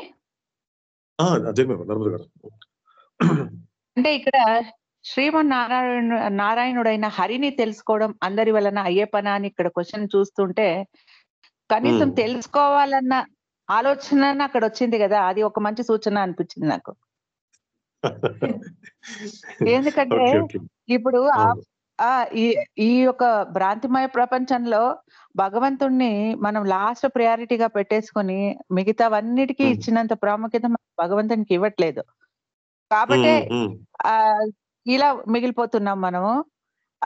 మీరు చెప్పినట్టు తండ్రి మాట వినని బిడ్డల్లాగా తయారయ్యి తప్పించుకొని పారిపోతున్నాం. జన్మలు ఎత్తాల్సిన అవసరం వచ్చి ఇలా పునర్జన్మలో పడిపోతున్నాము. అయితే ఇక్కడ అట్లీస్ట్ హరిని తెలుసుకోవడం అందరి వలన అయ్యే పని అంటే తెలుసుకోవాలి అన్న తపన అక్కడ ఉంది అనేది ఒక శుభ సూచకం అని అనిపించింది నాకు. అయితే మనిషికి ఎన్నో సామర్థ్యాలు ఇచ్చాడు భగవంతుడు. అయితే ఆ సామర్థ్యాలన్నిటిని కూడా భగవంతుడిని అంటే భగవంతుడిని కూడా వద్దు, తనను తాను తెలుసుకోవడానికి ఉపయోగించకుండా మనిషి అనవసరమైన దాని కోసం ఆ సామర్థ్యాన్ని ఉపయోగిస్తున్నాడు అని ఇక్కడ అన్నమై చెప్తున్నారు అనిపిస్తోంది. అలాగే ఈ లలితపు కళలు అంటే కలవారు అంటే సరళ స్వభావం కలవారు అంటే ఇప్పుడు వాళ్ళు ఆ సరళ స్వభావాన్ని కలిగి ఉండాలన్నా కూడా ఎన్నో అరిషడ్ వర్గాన్ని ఉన్నటువంటి అరిషడ్ వర్గాన్ని వాళ్ళ దాన్ని నిగ్రహించుకొని ఆ ఒక స్థితికి వచ్చింటారు. అంతే కదా. కామము, క్రోధము, లోభము, మదము, మాత్సర్యము వీటన్నిటిని వాళ్ళు తమ నిగ్రహంలో పెట్టుకున్నారు కాబట్టి వాళ్ళకు ఆ స్వభావం అబ్బింది అని మనం అనుకోవచ్చు. అలాంటి వారు కూడా వాళ్ళలో కూడా ఏ ఒక్కడో మా హరిని తెలుసుకోవడానికి ప్రయత్నం చేస్తాడు అంటే అంత ఆ స్టేజ్కి రావాలంటేనే గొప్ప కదా. ఎందుకంటే ఈ అరిషడ్ వర్గాన్ని మనం నియంత్రించుకోవాలంటేనే ఎన్నో యుగాలు జన్మలు తీసుకోవాల్సి వస్తుంది. అయితే అంత కష్టపడి ఆ స్టేజ్కి వచ్చినా కూడా ఇంకా భగవంతుడిని ఆయన తెలుసుకోలేకపోతున్నాడు అంటే అందులో ఎవరో ఒక్కరు మాత్రమే విజయం సాధిస్తారు అని ఇక్కడ మనకు అన్నమయ్య చెప్తున్నట్టుంది. అలాగే ఇంకొకటి ఏంటంటే ఈ ఆ ప్రపంచ తెలివిని కూడా ఆ భగవంతుడిని తెలుసుకోవడానికి ఉపయోగించుకోవడానికి ఎవడో ఒక్క అదృష్టవంతుడికే నోచుకుంటాడు అని చెప్తున్నారు. ఎందుకంటే ఉన్న తెలివితేటలన్నీ తాను ఎలా బాగుపడాలి, ఇంకా ధనాన్ని ఎలా కూడబెట్టాలి, ఇంకా తన సుఖాన్ని ఎలా అనుభవించాలి దాని మీదే ఉంటుందంటే దృష్టి. ఆ భగవంతుని తెలుసుకోవడానికి ఈ తెలివితేటలను ఉపయోగించాలన్న ఆలోచన రాదు. అది ఇక్కడ చెప్తున్నారు ఈ ఒక పాటలో. ఇంకోటి ఏంటంటే ఇప్పుడు బ్రాహ్మణ కులం అన్నది చాలా శ్రేష్టమైనటువంటి జన్మ అంటారు. అలాంటి జన్మ తీసుకున్నా కూడా ఇంకా తాను గడించినటువంటి ఆ జ్ఞానాన్ని భగవంతుడి కోసం ఉపయోగించి ఆ భగవంతుడిని పొందాలన్న తపనను కలిగి ఉండడం చాలా చాలా విరళం అంటున్నారు ఇక్కడ. అంటే అలాంటి జ్ఞానాన్ని పొందినా కూడా ఇంకా భగవంతుని కోసం దాన్ని వెచ్చిద్దాము అన్న ఆలోచన ఇక్కడ లేదు అని చెప్తున్నారు. ఇంకా సరే ఇవన్నీ సాధించినా కూడా విరక్తుడు చివరికి నిత్యుడవుతాడు. అంటే విరక్తుడు అంటే బాబా చెప్పినట్టు ప్రపంచంలోనే ఉంటూ ప్రపంచాన్ని అనుభవిస్తూ దానికి అంటి పెట్టుకోకుండా జీవించిన వాడు విరక్తుడు. అలా జీవించినప్పుడు మాత్రమే దాన్ని సాధించగలుగుతాము. అతడే ఒక కోట్లలో ఒక్కడు అలాంటి వాడు మాత్రమే విరాగి కాగలడు. అంటే డిటాచ్మెంట్ తో ఉండగలడు. అలా డిటాచ్మెంట్ తో ఉన్నప్పుడు మాత్రమే మనం భగవంతుడిని తెలుసుకోవడానికి అంటే హరిని కనుగొనడానికి అది ఉపయోగపడుతుంది అని నాకు అనిపించింది. జై బాబా. జై బాబా. ఓకేనండి. సో నెక్స్ట్ అండి.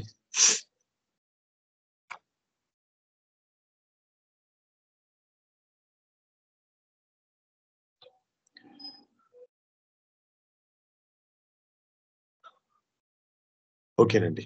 అయితే నాట్ బట్ లీస్ట్ అన్నట్లు లాస్ట్ గా నాకేం అర్థమైంది అనేది మీతో షేర్ చేసుకుంటాను. మొదట అన్నమయ్య అందించిన పాట కన్నా ముందు అవతాడు అందించిన మాటని ఒక్కసారి చూద్దాము. ఇంకొకసారి ఏం చెప్తున్నాడు అవతాడు ఇక్కడ? ఒక సందర్భంలో అలోబాని పిలిపించి దివానీ హఫీజ్ అంటే కలెక్షన్ ఆఫ్ హఫీజ్ కప్లెట్స్ అనమాట. దివానీ హఫీజ్ ని పుస్తకాన్ని తెప్పించి ఒక పర్టికులర్ పేజీలో ఉన్నటువంటి ఒక కప్లెట్ ని బాబా చదవమన్నారు. చదవమని చెప్పి, ఎందుకంటే అక్కడ జరిగిన సంఘటనని ఒక్కసారి మనము ఒక పునశ్చరణ ఒకసారి రిపీట్ చేసుకుంటే అక్కడ జరిగిన ఇన్సిడెంట్ ఏంటి అంటే, బాబా నీ గురించి చాలా మంది తెలియదు బాబా. మెహర్ బాబా అంటే ఎవరో చెప్పే ప్రయత్నం చేస్తే, అంటే నేను కలిసినటువంటి 100 మందిలో 99 మంది హూ ఇస్ మెహర్ బాబా అని అడుగుతున్నారు. అదే విధంగా మెహరాబాద్ అదెక్కడుంది అని అడుగుతున్నారు. లేకపోతే నేను ఎక్కడికైనా వేరే దేశంకి వెళ్ళినా, పోనీ అహ్మద్ నగర్కి వెళ్ళినప్పటికీ కూడా ఎక్కడో కాదు, ఇక్కడికి వెళ్ళినా కూడా ఇక్కడ మెహరాబాద్ ఉంది కదా, మెహర్ బాబా గురించి మీకు తెలుసా అని ఎవరైనా అడిగినా కూడా ఎవరు హూ ఇస్ మెహర్ బాబా అని ప్రశ్నిస్తున్నారు బాబా. అంటే ఆ సంఘటన వచ్చింది. ఆ సందర్భం ఏంటి అన్నప్పుడు అవతాడు ముందు ఈ ప్రస్తావన కొంతమంది తీసుకురావడం జరిగింది.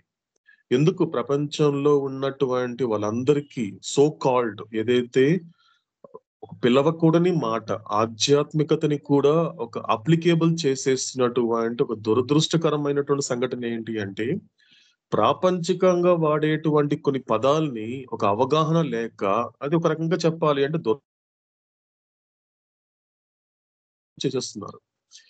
ఎలాంటిది అంటే, ఫర్ ఎగ్జాంపుల్ ఫేమస్ అనే పదం మనం ఎప్పుడు వింటూ ఉంటాం సాధారణంగా. అది భగవంతుడు కూడా వర్తింప చేసేటువంటి పరిస్థితి ఏర్పడింది అంటాడు అవుతాడు.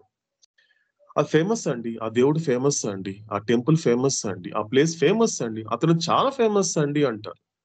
ఫేమస్ అంటే ఏంటి? ఎక్కువ మందికి తెలియడం ఫేమస్. ఎక్కువ మంది రావడం అనేది ఫేమస్. ఎక్కువ మంది ఎందుకంటే క్రౌడ్ రావడం, జనాలు రావాలి. ఒక చోటకి వెళ్ళాలి, ఆ ప్లేస్ కి స్టే చేయాలి అంటే కొన్ని రోజులు వెయిట్ చేయాలి. ఒక దర్శనం చేసుకోవాలి అంటే కొన్ని రోజుల వరకు వెయిట్ చేసి క్యూలో ఉండాలి. అలా అంటేనే నీ భాషలో ఫేమస్ అని అర్థం. బట్ సో కాల్డ్ నువ్వు ఏదైతే ఫేమస్ అంటున్నావో, ఏదైతే నా గురించి తెలుసు అంటున్నావో, అలాంటి వాళ్ళ కోసం నేను రాలేదు. నేనంటే ఇక్కడ ఎవరు? అవతార పురుషుడు నేను. అది గుర్తు పెట్టుకోవాలి.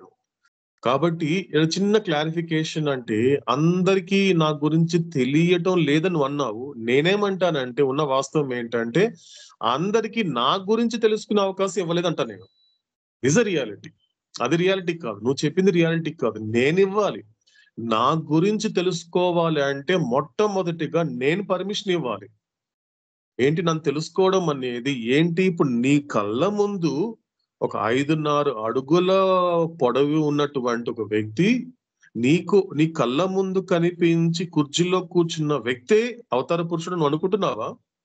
ఇది అవతార పురుషుడు కాదు. అవతార పురుషుడు ఈ శరీరంలో మానవ రూపంలో వచ్చాడు. అంటే నేను ఎవరిని? మానవ రూపంలో ఉన్న భగవంతుడిని. అంటే ఏంటి ఇక్కడ అర్థం ఏంటి? I am God in human form. కాబట్టి లోకానికి ఏం కనిపిస్తోంది? హ్యూమన్ బాడీ కనబడుతోంది. నేను హ్యూమన్ బాడీని కాదే, నేను ఈ శరీరంలో ఉండేవాడినే కానీ శరీరానికి కాదు. కాబట్టి అంతమంది క్రౌడ్ నేను అట్రాక్ట్ చేసి టెంప్ట్ చేసే విధమైనటువంటి పద్ధతి నాది కాదు. నేను దీనికోసం రాలేదు, వీళ్ళ కోసం. ఇలా నాకు ఎందుకంటే పరబ్రహ్మలో లేనంతగా ఒక మహోన్నత స్థితి అక్కడ విడిచిపెట్టి నేను అన్నభూమికిలోకి వచ్చాను. ఎందుకు అవతరించాను? మీరు వేసేటువంటి పూలమాలల కోసమా? మీరు ఇచ్చే హారతుల కోసమా? మీరు మొక్కేటువంటి మొక్కుల కోసమా? మీరు పెట్టే నమస్కారాల కోసమా? దీనికోసం నేను రాలేదు. నేను ఎవరి కోసం వచ్చాను? నా గురించి నన్నుగా తెలుసుకునే వాడి కోసం వచ్చాను. అప్పుడు ఆ సందర్భంలో చెప్పబడింది ఈ సంఘటన, ఈ యొక్క మాట, హఫీజ్ చెప్పినటువంటి మాట. ఎలా ఉంటుంది అంటే, ఈ యొక్క సాధకులు మనం ఇంతవరకు భూమికల గురించి చూసాం. మనకు అవతాడు చెప్పడం జరిగింది ప్లేన్స్ గురించి. ఆ ప్లేన్స్ గురించి చెప్తున్నప్పుడు వాళ్ళంతా ఏంటి? ప్లేన్స్ అంటే ఏం చెప్పాడు మనకు అవతారుడు? ఆయా ఆత్మలు వాళ్ళు ప్రయాణించేటువంటి ఒక ప్లాట్ఫామ్. ప్లేన్స్ అంటే ఏంటి?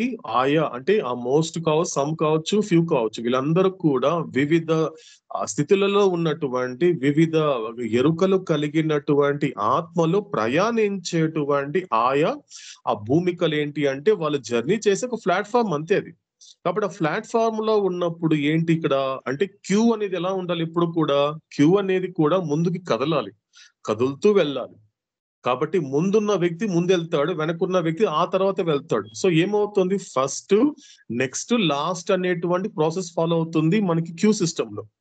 కాబట్టి ఇక్కడ ఏం జరుగుతోంది? ఎప్పుడైతే ఒక సాధకుడు తన గమ్యస్థానము అది అంటే నేను ఆత్మ సాక్షాత్కారం పొందాలి, నన్ను నేను తెలుసుకోవాలి, అదే విధంగా నేను మోక్షాన్ని పొందాలి అనే ఉద్దేశంతో ఉన్నటువంటి లక్షలాది మంది, ఇక్కడ భగవత్ ప్రేమికులు అని చెప్పలే అవుతాడు, మెన్ ఆఫ్ గాడ్ అని పదం వాడాడు, నాట్ లవర్స్ ఆఫ్ గాడ్ అని పదం వాడలే. ఎందుకంటే ప్రతి పదము ఒకేలా ఉంటుంది కానీ చాలా డిఫరెన్స్ ఉంటుంది. ఒక డిఫరెంట్, ఎందుకంటే మన గతంలో కూడా మనకి ఒక టైటిల్ గురించి చూసాం. ఎందుకంటే man equal to limitation, God equal to limitless, avatar and Sadhguru is unlimited అనేటువంటి మాటని నిజానికి లిమిట్లెస్, అన్లిమిటెడ్ వినడానికి, చదవడానికి ఒకేలా అనిపిస్తుంది, కానీ చాలా తేడా ఉంది. లిమిట్లెస్ వేరు, అన్లిమిటెడ్ వేరు. ఎందుకంటే అలాగని సద్గురు అవతార పురుషుడు కేవలం లిమిట్లెస్ మాత్రమే కాదు, వాళ్ళిద్దరూ అన్లిమిటెడ్. కాబట్టి కొన్ని పదాలని అంతరార్థాన్ని తెలుసుకుంటూ, శ్రద్ధ పెడుతూ, దాన్ని అవగాహన చేసుకుంటూ, జీర్ణించుకుంటూ కాస్త ముందుకెళ్ళాలి ఈ మెహరోపాసనం అనే ప్రయాణంలో. ఇక్కడ అవతాడు వాడిన పదం ఏంటి అంటే లక్షలాది మంది మెన్ ఆఫ్ గాడ్, అంటే భగవంతుడికి చెందినటువంటి వాళ్ళు. ఇక్కడ పురుషులు అంటే ఇక్కడ జెండర్ కాదండి. పురుషుడు అంటే మగాలని కాదు. పురుష అంటే ఏంటి అంటే లోపల ఉన్న జీవాత్మని తెలుసుకోవాలి, నాలో ఉన్నటువంటి తత్వం ఏదైతే ఉందో, నాలో ఉన్నటువంటి ఆత్మని సాక్షాత్కరింప చేసుకోవాలి అనే ఉద్దేశంతో భగవంతుడికి చెందిన వాళ్ళని మెన్ ఆఫ్ గాడ్ అంటారు.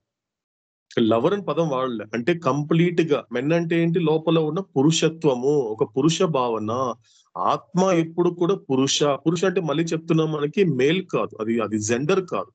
పురుష అనేటువంటిది అన్నిటికీ, ఇప్పుడు ఫర్ ఎగ్జాంపుల్ ప్రకృతి ఒక స్త్రీ అన్నప్పుడు, పురుషుడు అన్నప్పుడు అక్కడ మనం అర్థం చేసుకోవాలి స్త్రీ పురుషుడు అని కాదండి. ఆ ప్రకృతి అనేటువంటి ధర్మం తీసుకున్నప్పుడు ఈ చావు పుట్టుకలు కావచ్చు, పుణ్యపాపాలు కావచ్చు, సుఖ దుఃఖాలన్నీ ప్రకృతి లోబడి ఉంటుంది. అందుకే అవతాడు ఏం చెప్పాడు, అందుకే మనం ప్రకృతికి వాడుతున్నంత వరకు ఎప్పుడు స్త్రీకి సంబోధించినట్టు వాడతాం.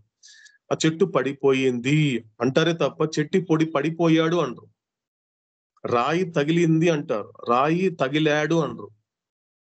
అంటే ఇప్పుడు ఏదైనా ఒక జంతువు అనుకోండి, ఇప్పుడు వాడు వచ్చాడు అని చెప్పరు, అది వచ్చింది అంటాం. అంటే ఎవల్యూషన్ ప్రాసెస్ లో ప్రతి దానిని కూడా సంబోధన ఎలా ఉంటుంది, ఒక స్త్రీని సంబోధించినట్టే ఉంటుంది. అక్కడ అది కాదు అర్థం, అంటే ప్రకృతిని సంబోధిస్తున్నప్పుడు. కాబట్టి ప్రకృతి నుంచి అతను ఒక బియాండ్ గా వెళుతూ తనలో ఉన్నటువంటి ఆత్మస్వరూపాన్ని గుర్తించి దాన్ని సాక్షాత్కరింప చేసుకోవాలి అని నిర్భయంతో కూడిన నిర్ణయానికి వస్తూ తనను తాను భగవంతుడికి చెందిన వాళ్ళుగా ఎలాగైతే దాని యొక్క గుర్తిస్తారో అలాంటి వాళ్ళే మెన్ ఆఫ్ గాడ్. కాబట్టి ఇక్కడ అవతాడేం చెప్తున్నాడు, వాళ్ళందరికీ ఏంటి, నేను అవతార పురుషుడిని నేను సాక్షాత్కరింప చేసుకోవాలి. సో ఆయన చెప్పిన విధంగా నేను పరమాత్మగా తయారవ్వాలి అనేటువంటి ఉద్దేశంతోనే లక్షలాది మంది క్యూలో నిలబడి ఉంటారు. క్యూ ఎందుకంటే అవతార పురుషుడి యొక్క ఇంటి గడప దాటడానికి అంటే ఇక్కడ దీన్ని బట్టి ఏం అర్థం చేసుకోవాలి, గడప బయట ఉన్నంత వరకు 1, 2, 3 భూమికలు, గడప అనేది 4వ భూమిక. ఎందుకంటే వాళ్ళు తెలుసు, ఎందుకంటే ఇదంతా ఎంత వరకు నేను ఫస్ట్ ప్లేన్కి వెళ్ళినా, ఫస్ట్ ప్లేన్ లో యోగి అయినా, సెకండ్ థర్డ్ మహాత్మా అయినా, ఫోర్త్ ప్లేన్ లో మహాయోగి అయినప్పటికీ కూడా ఇదంతా కూడా ఒక రకంగా లోయర్ ప్లేన్స్. అవుతాడేం చెప్పాడు, ఈ 4ని ఇది ఒక లోయర్ ప్లేన్స్. నువ్వు ఎంత కాలం అయితే లోయర్ ప్లేన్ లో ఉన్నంత వరకు నీ పర్పస్ కూడా లోయర్ గానే ఉంటుంది, హయ్యర్ గా ఉండదు. కాబట్టి ఆ గడప దాటిన తర్వాతే అసలైనటువంటి హయ్యర్ ప్లేన్స్ వస్తుంది. కాబట్టి ప్రతి ఒక్కరికి గడప దాటాలనే ఉంటుంది. కానీ ఏం జరుగుతోంది, లక్షలాది మందిలో, ఒక్కరిద్దరు కాదండి, ఈ యొక్క సంఖ్యని కాస్త గుర్తింతాం. ఫస్ట్ ఆఫ్ ఆల్ అంటే లక్షలాది మందిలో ఆ గడప దాటడానికి క్యూలో ఉన్నప్పటికీ కూడా అందులో ఒకే ఒక్కడు మాత్రమే అవతార పురుషుణ్ణి చేరుకోవడానికి ఆ గడప దాటగలడు. ఎవరికి వశమైంది, ఒకే ఒక్కడికి వశమైంది. లక్షలాది మందిలో ఒకే ఒక్కడికి మాత్రమే వశమైంది. అలా వచ్చిన తర్వాత పని పూర్తి అయిందంటే పని పూర్తి అవ్వలేదు, సగమే అయింది. ఇప్పుడు నువ్వు కరెక్ట్ థ్రెషోల్డ్ గడప దాటేసావా అంటే పని పూర్తి అయిపోయిందా, వచ్చిన పని పూర్తి అయిందా అంటే కాలేదు, సగమే అయింది, పార్షియల్ గా కంప్లీట్ చేసావు. ఆ తర్వాత ఏం చెప్తున్నాడు మళ్ళీ అవుతాడు, నువ్వు గడప దాటినప్పటికీ కూడా నీ కళ్ళ ముందు కనిపించేటువంటి పరమాత్మ అనేవాడు ఎవరు, వాస్తవానికి ఎవరు? ఇప్పుడు మనతో మాట్లాడుతున్నాడు అండి అవతార పురుషుడైనటువంటి మెహర్ బాబా. ఎవరు ఈయన, ఎవరు అసలు ఈయన, అసలు రియల్ గా ఎవరు? మెహర్ బాబా నిజంగా నా కళ్ళ ముందు కనిపించే రూపమా, లేకపోతే ఎప్పుడైతే 1894 ఫిబ్రవరి 25కి ముందు లేనటువంటి శరీరము తర్వాత జనవరి 31, 1929 తర్వాత డిసపియర్ అంటే కదలలేక ఒక సమాధి అనే తన స్థూల శరీరాన్ని సమాధిలో పెట్టినటువంటి డిసపియర్ అంటే నాకు కనిపించడం లేదు, డిసపియర్ అయినటువంటి వాడు ఎవరు అంటే ఈ యొక్క అవతరించడానికన్నా ముందు మెహర్ బాబా ఎక్కడున్నాడు, అవతారం చాలించాక మెహర్ బాబా ఎక్కడున్నాడు, ఈ రెండు అర్థం అయితే నేనెవరు నీకు తెలుస్తుంది అన్నాడు అవుతాడు. అందుకేం చెప్తాడు, నేను వచ్చేవాడిని కాదు, ఉండేవాడిని కాదు, వెళ్ళేవాడిని కాదు, ఈ 3 ప్రాసెస్ లో నేను ఎప్పుడు కూడా పరిమితంగా ఉండను.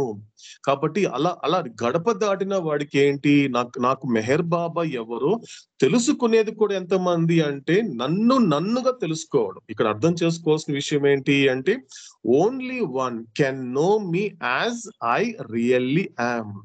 నన్నుగా తెలుసుకోవాలి. మెహర్ బాబా అంటే ఎవరు అనేటువంటిది తెలుసుకునేది కూడా గడప దాటినప్పటికీ కూడా అక్కడ లక్షలాది మంది ఉన్నా కూడా ఆ లక్షలాది మందిలో ఒకే ఒక్కడు మాత్రమే నన్నుగా తెలుసుకోగలుగుతాడు. ఎలా తెలుసుకోగలుగుతాడు? మనం గతంలో చూసాం, ఐఎమ్ నాట్ దిస్ బాడీ అని చెప్పినప్పుడు మనకి అవతారుడు ఏం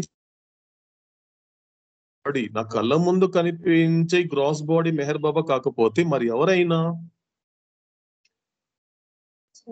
అనంత చైతన్యము, ఇన్ఫినిట్ కాన్షియస్నెస్. ఎవరు మెహర్ బాబా అన్నప్పుడు అల్టిమేట్ గా నువ్వు కొంతకాలం మెహరాబాద్ లో ఉన్నాడు, సెంటర్ లో ఉన్నాడు, నా కళ్ళ ముందు ఒక పిక్చర్ రూపంలో ఉన్నాడు, నా ఫోన్ లో ఫోటో రూపంలో ఉన్నాడు అనేటువంటిది ఒక ప్రైమరీ స్టేజ్ పర్వాలేక కానీ అల్టిమేట్ గా నువ్వు ఒక బియాండ్ స్టేజ్ కి వచ్చి ఒక అవేర్నెస్ తెచ్చుకోవాలి. ఎక్కడ ఉంటాడు మెహర్ బాబా? ఆయన లేని చోట ఏది ఎక్కడ ఉంది అనే మాటగా కాకుండా నువ్వు అనుభవాన్ని పొందాలి. ఎక్కడికి వెళ్ళినా కూడా నువ్వు బాబాతో స్పెండ్ చేయగలగాలి. ఎంత మందితో ఉన్నా కూడా నువ్వు ఆయనతో స్పెండ్ చేయగలగాలి. నువ్వు ఏ స్థితిలో ఉన్నా కూడా నువ్వు ఆయనతో గడపగలగాలి. నువ్వు అనుకోని సంఘటనలలో కూడా నువ్వు మునిగిపోయినా కూడా ఆ సందర్భంలో కూడా నువ్వు మెహర్ బాబాతో గడపగలగాలి.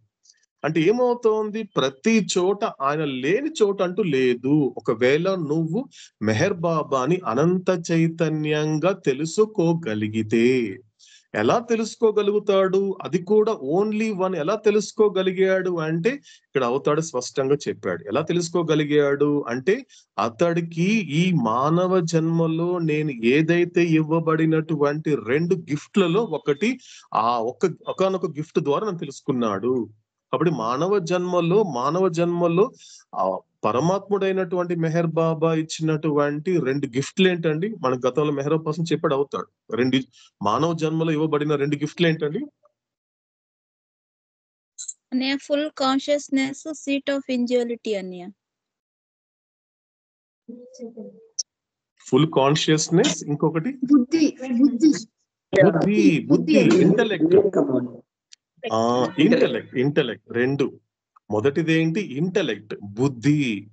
నేను జంతువుగా ఉన్నప్పటికీ పరిణామ ప్రక్రియలో చివరి ఆ రాజ్యం అయినటువంటి చివరి కింగ్డమ్ అయినటువంటి అక్కడ కూడా లేనటువంటి బుద్ధి అక్కడ కూడా ఉన్నప్పటికీ పార్షియల్ గా డెవలప్ అయింది.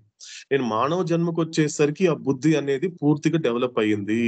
అక్కడ మాత్రమే ఇవ్వబడింది. దాంతో పాటు ఇచ్చినటువంటి మరొక గిఫ్ట్ ఏంటి అంటే ఫుల్ కాన్షియస్నెస్, పూర్తి చైతన్యము. అందుకే అవుతాడు ఏం చెప్పాడు స్పష్టంగా?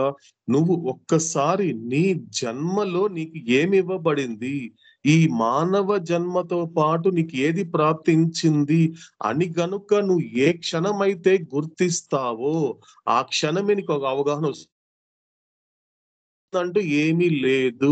మెహర్ బాబా ఇవ్వాల్సిన అంటూ ఏమీ లేదు. కాబట్టి ఆల్రెడీ మెహర్ బాబా పరమాత్మగా ఈ జీవాత్మకి ఏదైతే ఇవ్వబడిందో వాటిని గనక గుర్తించగలిగితే, నేను ఏ క్షణం అయితే గుర్తించగలుగుతానో ఆ క్షణమే నాకు అవగాహన వస్తుంది. కొత్తగా నాకు మెహర్ బాబా ఏమి చేయాల్సిన అవసరం లేదు, కొత్తగా మెహర్ బాబా నాకు ఇవ్వాల్సిన అంటూ ఏమీ లేదు అని గుర్తించేటువంటి ఒక సమర్థత వస్తుంది. కాబట్టి ఎలా తెలుసుకోగలుగుతాడు ఇతను? ఆ ఓన్లీ వన్ అంటే భగవంతుడి గడప దాటినటువంటి లక్షలాది మందిలో ఒకే ఒక్కడు నన్నుగా ఎలా తెలుసుకోగలుగుతాడు అంటే, నేను అనంత చైతన్యము అనే విధంగా ఎలా తెలుసుకుంటాడు? తనకి ఇవ్వబడిన పూర్తి చైతన్యంతో తెలుసుకుంటాడు. కాబట్టి ప్రతిసారి అంటే ఏం జరుగుతోంది అంటే గడప దాటనంత వరకు ఈ పూర్తి చైతన్యం ప్రతి ఒక్కరిలో ఉందే. క్యూలో నిలబడినటువంటి ప్రతి ఒక్క మానవ జన్మలో కూడా ఈ బుద్ధి అనేది ఇవ్వబడింది, పూర్తి చైతన్యం అనేది ఇవ్వబడింది. కానీ ఎందుకని కొంతమంది గడపల్లో బయట మాత్రమే దాన్ని వినియోగిస్తున్నారు, వెళ్ళిన తర్వాత ఎందుకు వినియోగించటం లేదు అంటే అసలు విధంగా దానిని వినియోగించేది దాటిన వాళ్ళే. కాబట్టి ఏ విధంగా నన్నుగా తెలుసుకుంటారు అంటే ఆ ఒకే ఒక్కడు తనకి నేను ఇవ్వబడినటువంటి పూర్తి చైతన్యంతో ఒక వివేకంతో కూడినటువంటి బుద్ధి. ఎలా ఈ 2 ఒకసారి కనెక్ట్ చేసుకుంటే చాలండి. ఆ ఒకే అంటే గడప దాటినటువంటి లక్షలాది మందిలో ఒకే ఒక్కడు నన్నుగా ఎలా తెలుసుకుంటాడు అంటే అతడికి ఇవ్వబడినటువంటి బుద్ధి అంటే వివేకవంతమైన బుద్ధితో ఆలోచిస్తూ తనకి ఇవ్వబడినటువంటి పూర్తి చైతన్యంతో మాత్రమే అతడు నేనెవరు తెలుసుకోగలుగుతాడు. అతడికి మాత్రమే వశమవుతుంది. కాబట్టి ఒక్కొక్క చోట ఒక స్టేజ్ తీసుకున్నప్పుడు ఇది లాస్ట్ అండ్ ఫైనల్ స్టేజ్. పూర్తిగా అందరికీ వశమా? హరి నెరుగా కాదు, హరిని వశం చేసుకున్నాడు.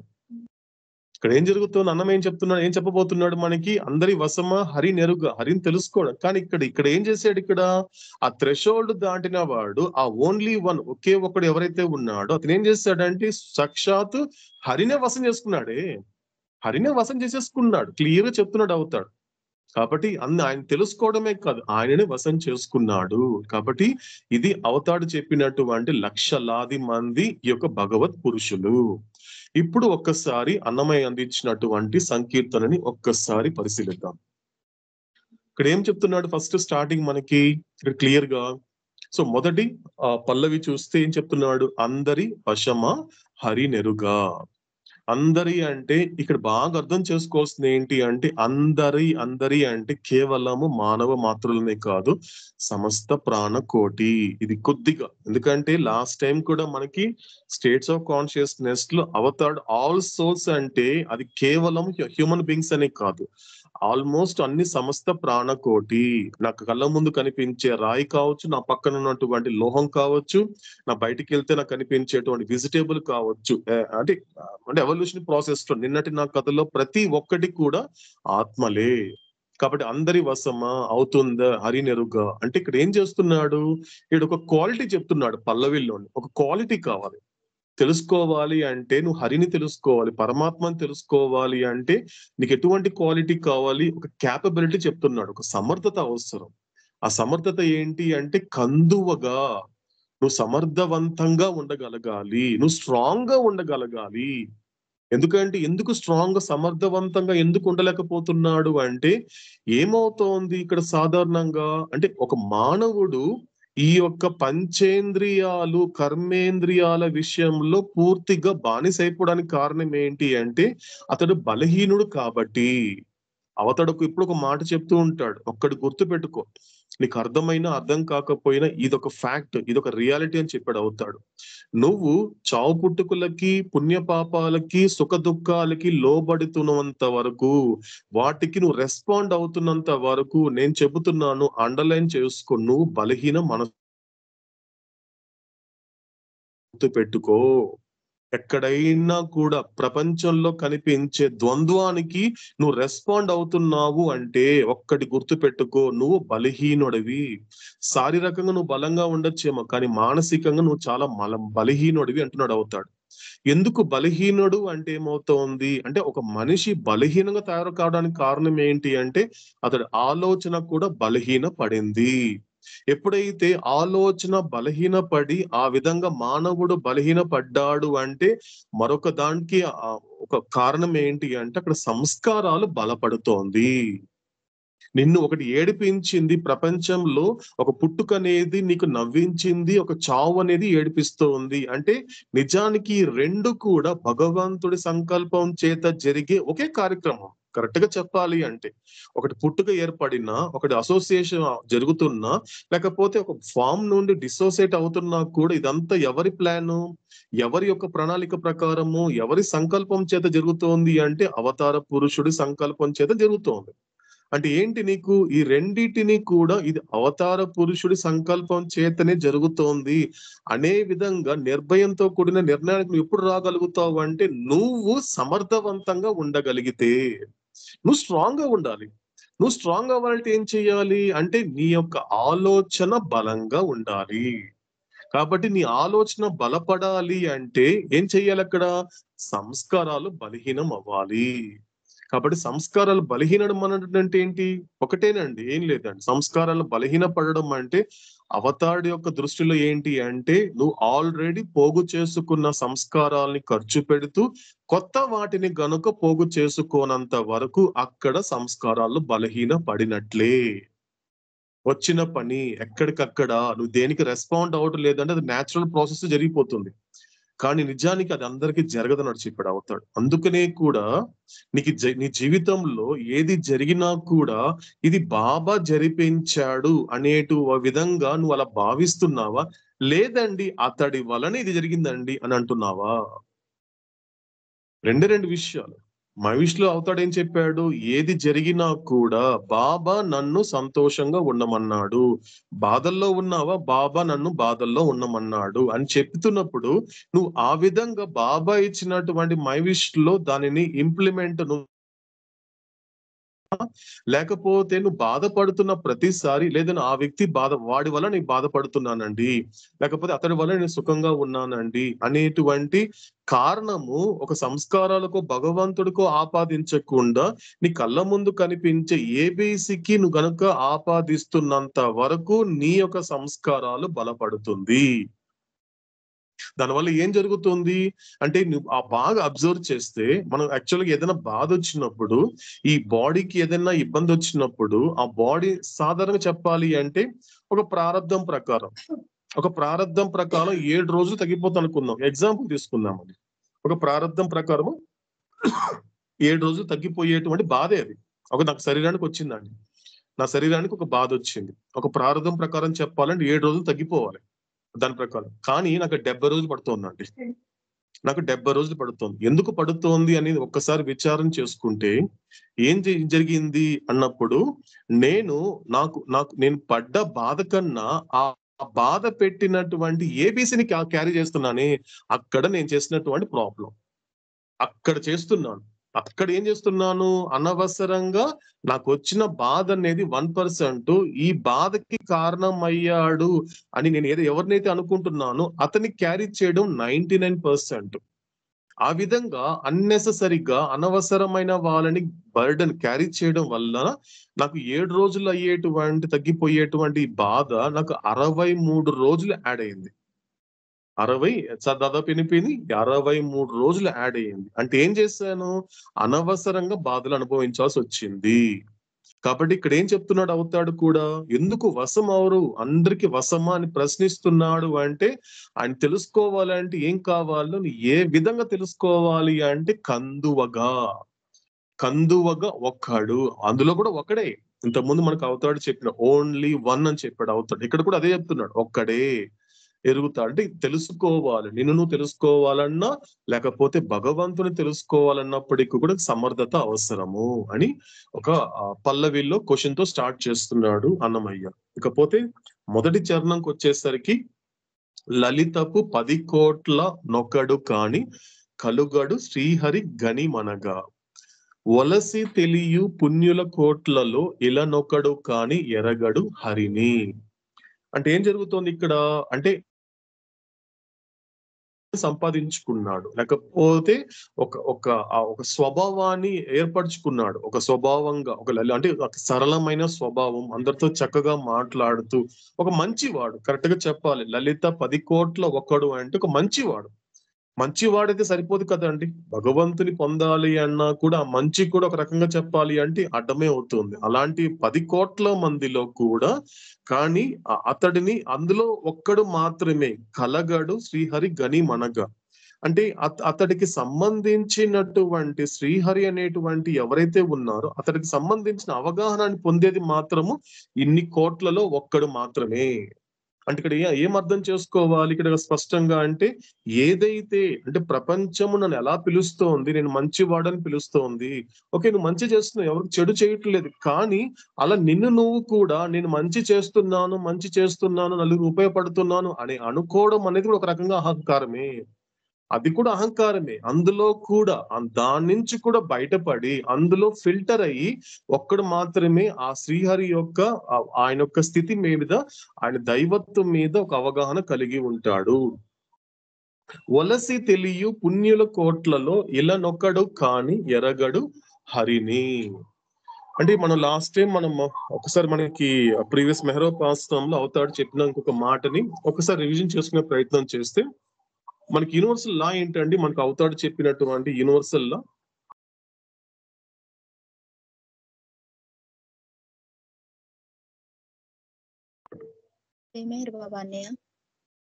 అరుణా అనే జనన మరణములు పాప పుణ్యములు సుఖ దుఃఖాలు అన్నయ్య, అబద్ధం యొక్క అనుభవాలు, నీడ యొక్క అనుభవాలు. అంటే నేను అడిగిన క్వశ్చన్ ఏంటి అరుణ?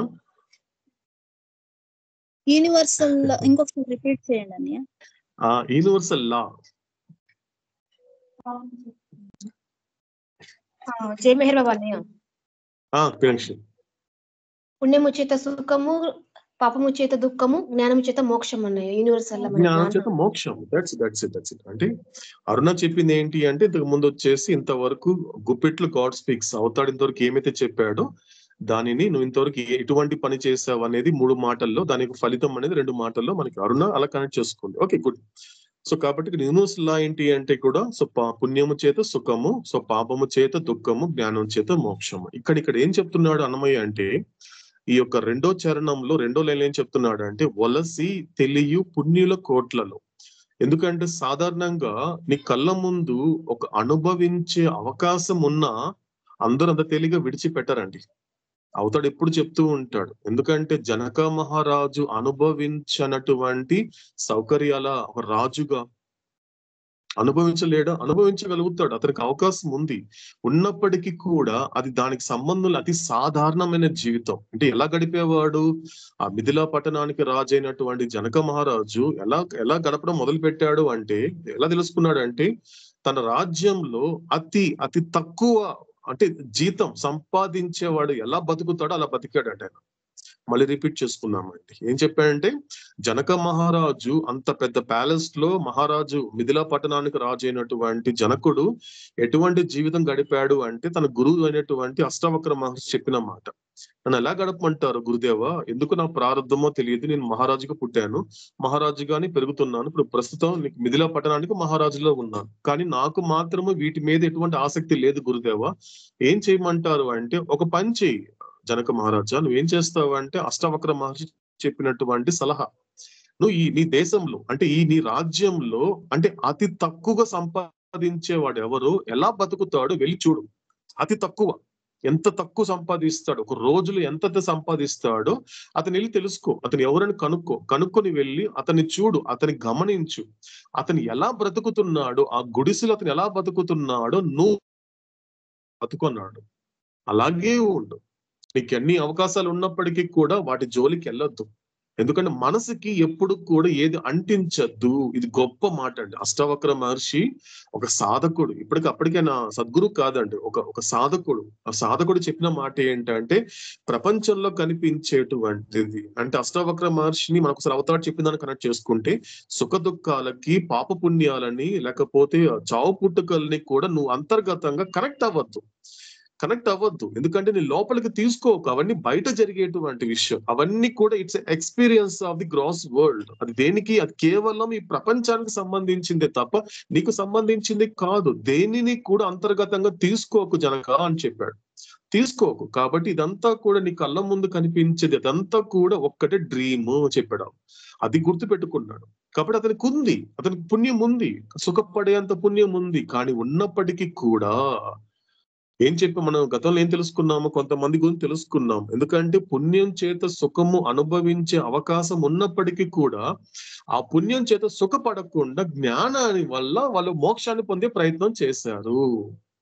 కానీ అందులో కొన్ని కోట్లలో ఒక్కడు మాత్రమే అలా బయటికి రాగలుగుతాడు. కాబట్టి ఏమవుతోంది, అంతగా సంపాదించుకున్నటువంటి పుణ్యము తర్వాత సుఖపడే అవకాశం అనేది కళ్ళ ముందు కనబడుతోంది. కనబడుతుంది. కళ్ళ ముందు పంచపక్ష పరమలన్నీ కూడా పదార్థాలు పెట్టేస్తారు. కానీ ఎప్పుడైతే అవంతా ఉన్నా కూడా సాధారణ ఆహారం తీసుకుంటాడు. ఈ ఒక్కడు మాత్రమే సాధారణ ఆహారమే. అంత కంఫర్ట్ ఉన్నప్పటికీ కూడా సాధారణ జీవితం గడపగలుగుతున్నాడు. ఎందుకంటే ఆ పుణ్యం చేత, ఎందుకంటే సుఖపడడం వల్ల నాకు కావాల్సినటువంటి నిత్యానందము, శాశ్వతానందము, నిజమైన ఆనందం అనేది నాకు ఆ సుఖంలో లేదు, అందులో లేదు. ఏం చెప్తాడు అన్నమయ్య మరో చోట? వైరాగ్యమే సుఖము అంటాడు ఒక చోట. వైరాగ్యమే నిజమైన సుఖము. అసలైనటువంటి సుఖం ఏంటి? నువ్వు పుణ్యం చేత పొందేది కాదు అసలైన సుఖం. అది కొంతకాలమే ఉంటుంది. అది ఖర్చు అయిపోతే నువ్వు కర్మ చేయాల్సిందే. కాబట్టి అసలైన సుఖం ఏంటి అన్నప్పుడు వైరాగ్యమే సుఖము అన్నాడు అన్నమయ్య మరో సంకీర్తనలో. అసలు వైరాగ్యంతో ఉండడమే అసలైన సుఖము. ఆ సుఖాన్ని ఎవరు డిస్టర్బ్ చేయరు. ఎవరైనా ఆ వైరాగ్యగా ఉన్నటువంటి ఒక వ్యక్తి దగ్గరికి వెళ్ళి నువ్వు ఎంత చెప్పినా కూడా అతను ఎక్సైట్ అవ్వడు, అయిపోడు. అతను ఒక స్థితిలో ఉంటాడు. ఒక వైరాగ్యం, అతడు సుఖీ అన్నాడు అవుతాడు. ఎవరు అసలు అంటే ఉట్టి హ్యాపీనెస్ అని చెప్పలేదు అవుతాడు. రియల్ హ్యాపీనెస్ అనే పదం పెట్టడానికి కారణం ఏంటి? ఆ హ్యాపీనెస్ ముందు రియల్ ఎందుకు పెట్టాడు? హ్యాపీనెస్ కి అందరూ తెలిసిన విషయమే, తింటే వస్తుంది హ్యాపీనెస్, తాగితే హ్యాపీనెస్. నువ్వు ఏదైతే లైఫ్ ఆఫ్ సెన్సెస్ ని ఫుల్ఫిల్ చేసుకుంటున్నంత వరకు వచ్చేది హ్యాపీనెస్. బట్ ఆ హ్యాపీనెస్ అనేది రియలా అనేది ఒక్కసారి చూసుకోవాలి. ఎందుకంటే రియల్ హ్యాపీనెస్ ఎప్పుడు వస్తుంది? ఎప్పుడైతే నువ్వు లైఫ్ ఆఫ్ సెన్సెస్ ని క్రాస్ చేసి లైఫ్ ఆఫ్ స్పిరిట్ స్టార్ట్ చేసినప్పుడే నీకు సుఖం వస్తుంది తప్ప అసలైన సుఖం దీనిలో లేదు, లైఫ్ ఆఫ్ సెన్సెస్ లో లేదు. కాబట్టి అసలైనటువంటి నీకు కావాల్సిన సుఖం ఎప్పుడు కూడా పుణ్యం ద్వారా నీకు సుఖం రాదు. నీకు కావాల్సిన ఏంటి? వైరాగ్యంతో వస్తుంది.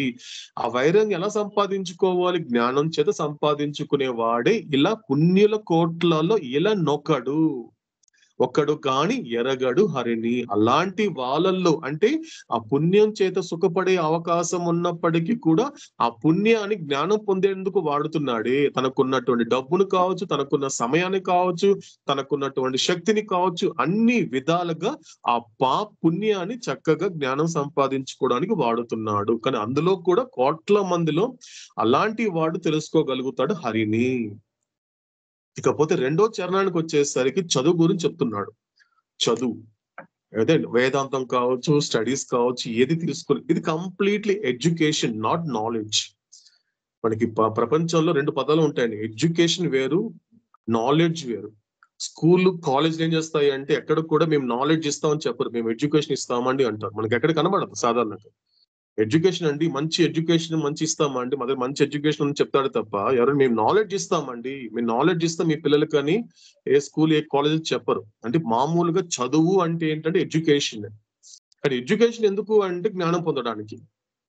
కానీ జ్ఞానం పొందిన వాడికి ఎడ్యుకేషన్ తో పని లేదు.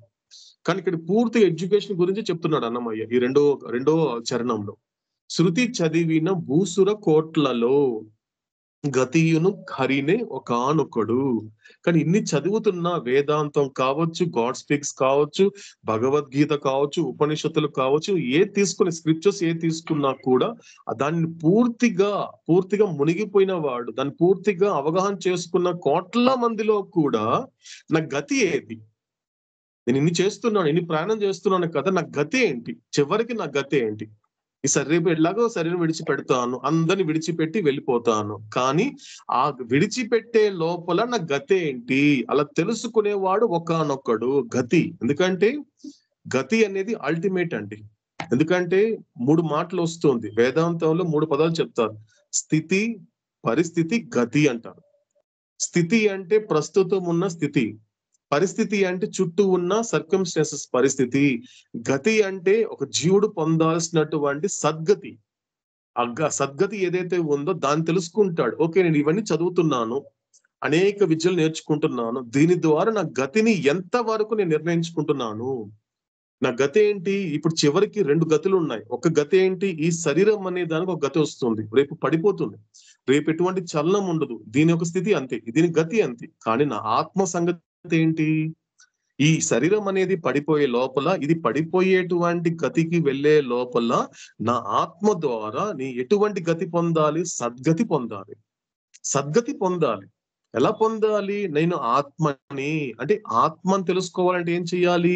ఈ శరీరాలకి అతీతంగా వెళ్ళగలిగితే, ఈ ప్రపంచాలకి అతీతంగా వెళ్ళగలిగితేనే నాకు కావాల్సిన సద్గతి ఏర్పడుతుంది.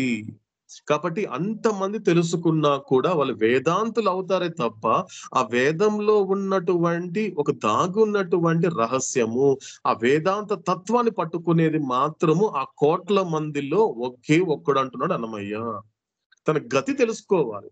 ఇప్పుడు అవతాడు మనతో మాట్లాడుతున్నాడండి, మనకి దాదాపు 60 రోజుల నుంచి ఆల్మోస్ట్ మనం మాట్లాడుతున్నప్పుడు ఇంత ఒక నాలెడ్జ్ ఇచ్చే ప్రయత్నం చేస్తున్నాడు అవతాడు. అంటే ఇంత నాలెడ్జ్ సంపాదిస్తున్నప్పుడు ఇంత నాలెడ్జ్ శ్రద్ధ పెట్టి ఆలోచన రావాలి, నా గతి ఏంటి? ఇప్పుడు బాబా చెప్పినట్లుగా ఏ విధంగా సద్గతి పొందాలి? ఎందుకంటే 2 రకాల గతులు, ఈ శరీరం అనేది ఒక గతి ఉంటుంది, తర్వాత నా ఆత్మకు ఒక గతి ఉంటుంది. సో కాబట్టి ఆ గతిని గనుక గుర్తించేటువంటి వాడు ఎవరు అంటే ఈ కోట్ల మందిలో ఇలా చదువుకున్న వేదాంతుల్లో కూడా ఒకానొకడు మాత్రమే ఆ గతి ఎవరు? హరియే. నువ్వు ఈ యొక్క ఇన్ని కోట్ల శృతి చదివితే సరిపోదు, ఈయన భూసుర కోట్లలో చేస్తే సరిపోదు, కానీ నీ గతి ఎప్పటికైనా హరియే అనేటువంటి ఒక నిర్భయంతో కూడిన నిర్ణయానికి వచ్చేవాడు మాత్రము ఒకానొక్కడు మాత్రమే. అదే విధంగా అతి గనులట్టి మహాత్మ కోటిలో తతినొక్కడు గాని తలచడు హరిని. ఇక్కడ చాలా ఇంపార్టెంట్ అండి. ఒక క్లారిఫికేషన్ ఎంత గొప్పగా ఉంటుంది అంటే, కొన్ని చోట్ల జర్నీ చేస్తూ ఉంటే ఎంత గొప్ప క్లారిఫికేషన్ అంటే, సాధారణంగా అవుతాడు ఏం చెప్తాడని తెలుసా అంటే, ఒక చిన్న లైన్ చెప్తాడు ఎప్పుడు కూడా. ఎవరైనా బాబా దగ్గరికి ఏదో సమస్యలతో బాధలతో వెళితే, think of me honestly and all your problems will be disappear అంటాడు. చోట స్టేట్మెంట్ ఇస్తాడు అవుతాడు అంటే, నువ్వు నిజాయితీగా నన్ను తలుచుకో, నీ సమస్యలని మటుమాయం అవుతాయి అని చెప్తాడు. అంటే తలచడం అనేది, ఇప్పుడు నేను ఏబిసిని తలచినంత తేలిక అండి నా కళ్ళ ముందు నాతో మాట్లాడే వాడిని తలుచుకోవడము. ఇప్పుడు థింక్ చేయడం అనేది అంత ఈజీ అండి? నాట్ ఈజీ అండి, నాకు అర్థమవుతున్నంత వరకు. ఇప్పుడు నేను చెప్పినంత తేలిక కాదండి నాకండి, నాకు సంబంధించిన వారు చెప్తున్నాను. థింక్ ఆఫ్ మీ అన్నాడు అవుతాడు. నా గురించి థింక్ చేయరా, నా గురించి ఆలోచించరా అంటే అది ఎంత హైయెస్ట్ స్టేట్ తెలుసా అండి? అంత తేలిక కాదండి.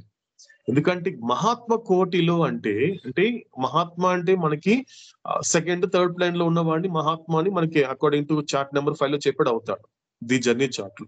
అలాంటి కోట్ల మందిలో కూడా అందులో ఎవరు తలచడం లేదని అర్థం.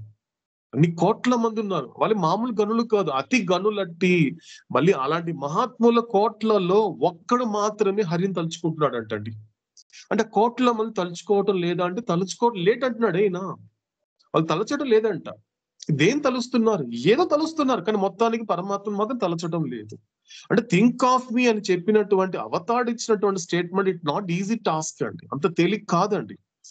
ఏబిసిల గురించి ఆలోచించినంత తేలిగ్గా పరమాత్మ అయిన మెహర్ బాబా గురించి ఆలోచించడం అనేది ఇట్స్ నాట్ ఈజీ టాస్క్. ఏం చెప్తున్నాడు? నా గురించి అడిగితే నీ సమస్యలన్నీ నీకు అదృశ్యం అవుతాయని చెప్తున్నాడు. కానీ తలుచుకున్న ప్రతిసారి అదృశ్యం అవటం లేదే, నాకు ఏ ప్రాబ్లం కూడా సాల్వ్ అవటం లేదు, ఏ ప్రాబ్లం కూడా డిసప్పియర్ అవటం లేదు. కానీ మళ్ళీ చెప్తున్నా నేను, ఇప్పుడు నా పోటీ వాడు స్టేట్మెంట్ ఇస్తున్నాడు, నేను బాబా తలుచుకుంటున్నానండి, బాబాను తలుచుకున్నప్పటికీ నా సమస్యలు పోవట్లేదండి, నేను బాబాను తలుచుకున్నా కూడా నాకు చాలా టెన్షన్ ఎక్కువైపోయానండి. అంటే చూసారు ఎక్కడ ఒక పొంతన లేదు మాటలకి, నేను మాట్లాడే మాటలకు పొంతన లేదు. ఏమంటున్నాడు అవుతాడు? నన్ను గనుక నిజాయితీగా నువ్వు స్మరించుకోగలిగితే, తలచగలిగితే, నువ్వు ఏదైతే నేను ఇబ్బంది పెడుతుందో అవన్నీ కూడా మటుమాయం అవుతుంది అని చెబుతున్నా కూడా, కానీ నేనేమంటున్నాను? బాబా నేను తలుచుకున్నా కూడా నా సమస్యలు తీరటం లేదు. అంటే సమస్యలు తీరటం లేదు అంటే ఒక్కసారి విచారణ చేసుకుంటే నేను ఆయనని తలచడం లేదు. నాట్ ఈజీ టాస్క్ అండి. పరమాత్మని తలుచుకోవడము, పరమాత్మని థింక్ చేయడం అనేది నాట్ ఈజీ టాస్క్ అంటున్నాడు. కాబట్టి అందులో గనుల్లో కూడా ఆలోచించే వాళ్ళలో కూడా కోట్ల మందిలో ఒకేనొకడు.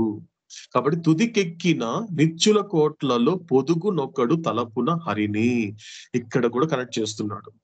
తలపున అంటే పూర్తిగా లోపల అంతర్గతంగా ఆయనని తలుచుకునేది ఎవరు? తలపున అంటే లోపల అంతర్గతంగా అంతర్యామిగా ఉన్నటువంటి ఆ భగవంతుని, ఆత్మస్వరూపుడిగా ఉన్నటువంటి ఆ పరమాత్మని తలపులో ఉంచుకునేది ఎవరు అంటే ఎవరు? సామాన్యం కాదు, నిత్యుల కోట్లలో ఒక నిత్యమైన ఆత్మ కోసం పరితపించేటువంటి వాళ్ళు ఎక్కారు. తుదికెక్కిన అంటే ఏంటి అంటే కొంచెం ఆ లోయర్ ప్లేన్స్ లోని స్టెప్ బై స్టెప్ వెళ్తున్నారు. ఫస్ట్ ప్లేన్ నుంచి సెకండ్, ఇప్పుడు ఫస్ట్ ప్లేన్ తో కంపేర్ చేస్తే సెకండ్ ఏంటి? తుదికెక్కిన, కాస్త ఎక్కిన వాడే కదా అతను కూడా.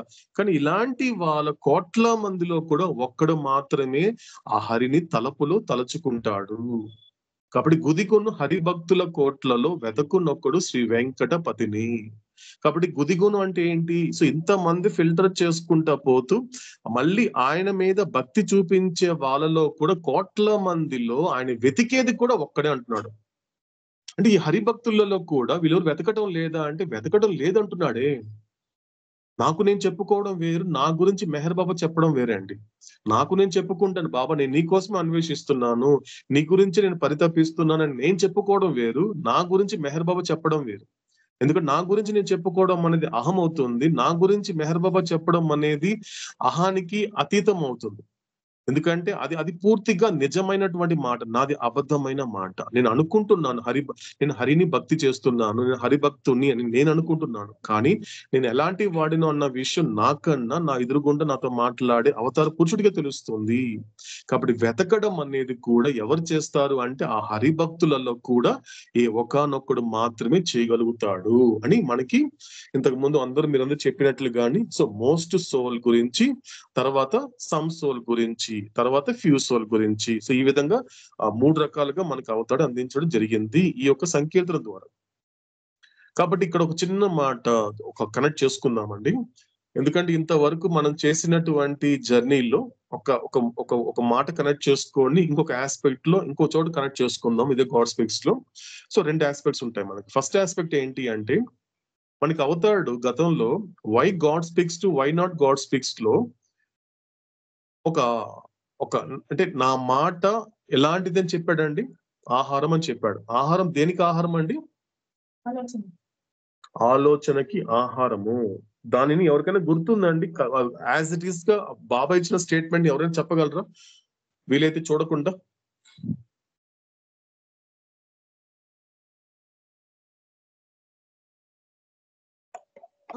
జై మెహర్ అన్నయ్య, ట్రై చేస్తాను. అది మేబీ 5th అనుకుంటాను, 5వ నంబర్ది అనుకుంటాను. అది గాడ్ స్పీక్స్ చదవండి. ఫస్ట్ వన్ గాడ్ స్పీక్స్ చదవండి. అది నీ మనస్సును అది నీ బుద్ధిని పరీక్షించి నువ్వు హృదయాన్ని కూడా తెలుస్తుంది.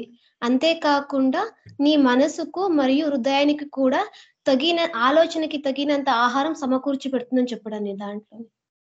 Okay, good. ఓకే, అంటే ఇక్కడ అవతారు చెప్పిన మాట ఏంటి అంటే, ఎవ్రీ వర్డ్ ఆఫ్ మైండ్, నేను మాట్లాడే ప్రతి మాట ఎలాంటిది అంటే, every word of mind has a spiritual significance which provides enough food for a thought. ఇది అవతాడు ఇచ్చినటువంటి యాజ్ ఇట్ ఈస్ స్టేట్మెంట్. అంటే ఒక ఆధ్యాత్మిక ప్రాధాన్యతను సంతరించుకున్న నా ప్రతి మాట ఆలోచనకి సరిపడంత ఆహారం అందిస్తుంది. ఇది ఒక ఫస్ట్ స్టేట్మెంట్. ఇది కొద్దిగా కనెక్ట్ చేసుకునే ప్రయత్నం చేద్దాం. ఇప్పుడు ఈ మాటని మీరు షేర్ చేశాను, ప్లాన్ పీస్. నాకు తెలిసి మీరు జర్నీ చేస్తుంటారు అనుకుంటున్నాను. అందులో అవతాడు ఏం చెప్తాడంటే, హౌ టు థింక్ చెప్పాడు. ఇప్పుడు అవతార పురుషుడి మాటల్ని, అంటే ఇప్పుడు అందరి వశమా హరినెరుగా అన్నప్పుడు ఆయనని ఈ యొక్క కందువగా ఎలా ఆయన్ని వశం చేసుకోవచ్చు అనేది ఇప్పుడు చూద్దాం. ఇప్పుడు ఇక్కడ అన్నమైన అందించినట్లు కూడా ఆయన తెలుసుకోవడమే కాదు, అసలు సాక్షాత్ హరినే వశం చేసుకొని హరిగా ఎలా జీవించాలనేది ఒక్కసారి కనెక్ట్ చేసుకుందాం. ఎలా జర్నీ చేస్తే సాధ్యపడుతుంది అనేది నేను చేసిన ప్రయాణం కాబట్టి అది మీతో షేర్ చేస్తాను. కాబట్టి ఈ మాటని ప్లాన్ పీస్ చెప్తూ అవతాడు ఏం చేశాడంటే, ఎలా థింక్ చేయాలో చెప్పాడు. అక్కడ కూడా మనకి సి క్యూబ్ అందించాడు. అక్కడ కూడా సి క్యూబ్. అక్కడ సి క్యూబ్ ఏంటి, మనకు తెలియనటువంటి ఇంకో కొత్త సి క్యూబ్ ఇచ్చాడు. కొత్తది కాదు, తెలియంది.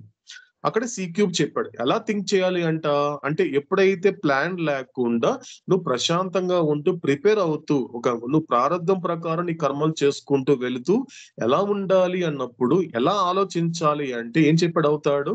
First think clearly. C cube లో first C think clearly, next second C ఏంటి, think calmly, and third think coolly. అంటే క్లియర్లీ, కామ్లీ, కూల్ గా థింక్ చేయగలగాలి. ఎప్పుడైతే నీ 3 విధాలుగా నువ్వు థింక్ చేయగలుగుతావో accordingly you will do right thing అని అడుగుతాడు. నువ్వు ఈ విధంగా ఈ 3 విధాలుగా గనుక ఆలోచించగలిగితే అప్పుడు నువ్వు చేయవలసినటువంటి కర్మల్ని సవ్యంగా చేయగలుగుతావు. This is the second point. First point ఏంటి, అవతార పురుషుడి యొక్క ప్రతి మాటని నా ఆలోచనకి సరిపడంత ఆహారాన్ని అందించిన తర్వాత అటువంటి థాట్ తో, అటువంటి ఆలోచనతో నేను ఎలా ఆలోచించగలగాలి, ఒక క్లారిటీ, క్లియర్ గా, కూల్ గా ఆలోచించగలగాలి. అలా ఆలోచించిన తర్వాత ఏమవుతుంది, అకార్డింగ్ దానికి అనుగుణంగా నేను చేయాల్సిన పనిని సవ్యంగా చేయగలుగుతాను. ఇప్పుడు చివరిగా వస్తుంది మన యొక్క సిక్యూ. మనకి చెప్పినటువంటి అవతాడు ఇప్పుడు మనకి కంటిన్యూ చేసే అవతాడు ఏం చెప్తున్నాడు మనకి, కాన్షియస్లీ, కాన్స్టాంట్లీ, కంటిన్యూస్లీ అలా నువ్వు ప్రయాణం చేయగలగాలి. అంటే ఇప్పుడు మనకి అల్టిమేట్ గా కంక్లూషన్ గా మనకి ఏం తెలుసుకోవాలి అంటే, ఇప్పుడు కేవలము హరిని ఎరగడమే కాదు, హరిని వశం చేసుకోగలచ్చు. ఇంతకుముందు దుర్గాశ్రీ గారు చెప్పినట్లుగా పూసలారు ఎలాగైతే అతడు పరమేశ్వరునికి అతడికి తెలుసుకోవడం కాదు, పరమేశ్వరుడునే తన గుండెలో తన పదిలంగా దాచుకున్నాడు, గుండెలను గుడి కట్టుకున్నాడే పూసలారు అనేటువంటి నాయనారు.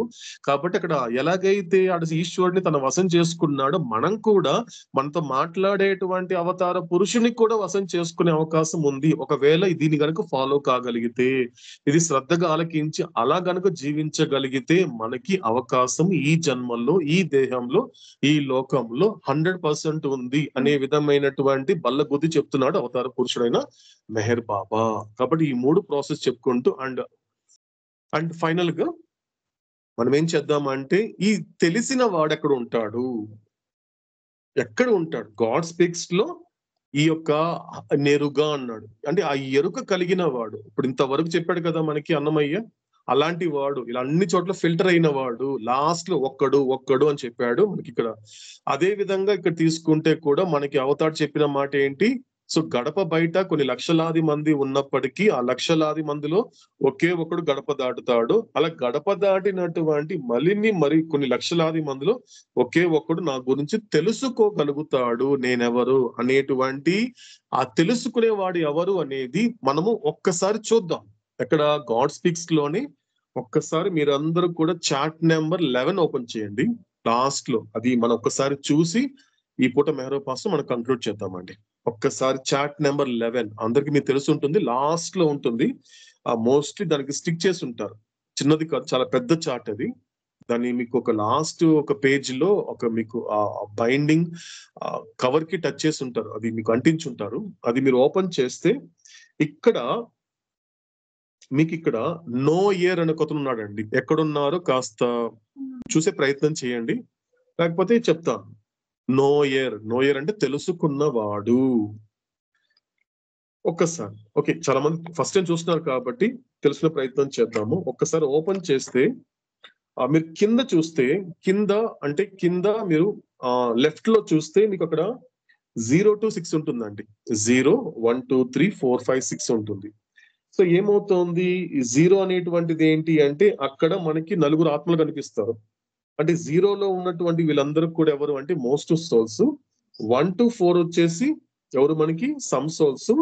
5 6 లో ఉన్న వాళ్ళు ఫ్యూ సోల్స్. ఆ పైన ఉన్నటువంటి రియలైజేషన్, గాడ్ రియలైజేషన్ మనకు కనిపిస్తుంది, వాళ్ళు వెరీ ఫ్యూ సోల్స్. సో ఇప్పుడు ఈ నోయర్ అనేవాడు ఎక్కడ ఉన్నాడు, ఇప్పుడు చెప్పినటువంటి అవతాడు చెప్పినటువంటి నన్నుగా తెలుసుకున్న వాడు ఎవరు, గడప దాటి నన్నుగా తెలుసుకున్న వాడు ఎవరు అనేది సో ఎవరన్నా కనిపెట్టగలిగారండి ఇక్కడ ఎక్కడ ఉన్నాడు నోయర్ తెలుసుకున్నవాడు? ఫిఫ్త్ ప్లేన్ లో ఉన్నాడు నోయర్. ఫిఫ్త్ ప్లేన్ లో ఉన్నాడు. ఫిఫ్త్ ప్లేన్ లో ఉండి మీరు లాస్ట్ ఆస్పెక్ట్ 5వ భూమికలో ఉన్నటువంటి వాడు ఎవరండి మనకి అకార్డింగ్ టు మనకి చార్ట్ నెంబర్ 5 ప్రకారం?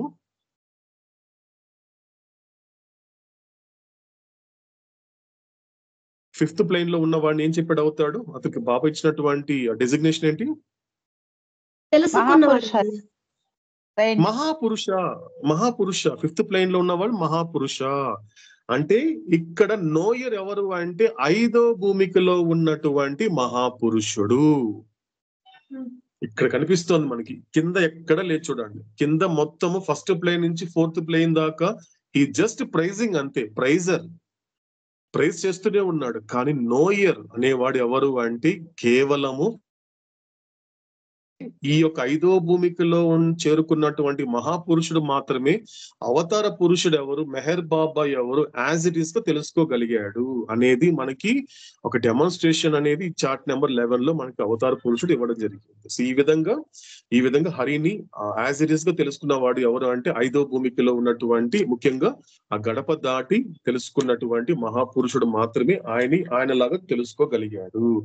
ఎటర్నల్ బిలవెడ్ అవతార్ మెహర్ బాబా ఈ జై. సో ఇదండి ఇప్పటి మెహరోపాసనము. సో నా క్లారిఫికేషన్స్ ఏమైనా ఉన్నాయంటే ఓకే, మీకేం మాట్లాడంటే జస్ట్ మనం రేపు మనం కంటిన్యూ చేద్దాం ఏదైనా క్లారిఫికేషన్ ఉంటే.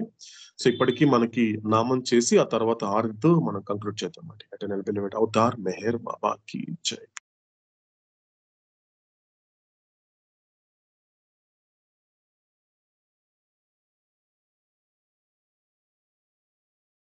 శాశ్వత ప్రీతమ అవతార్ మెహర్ బాబా की जय।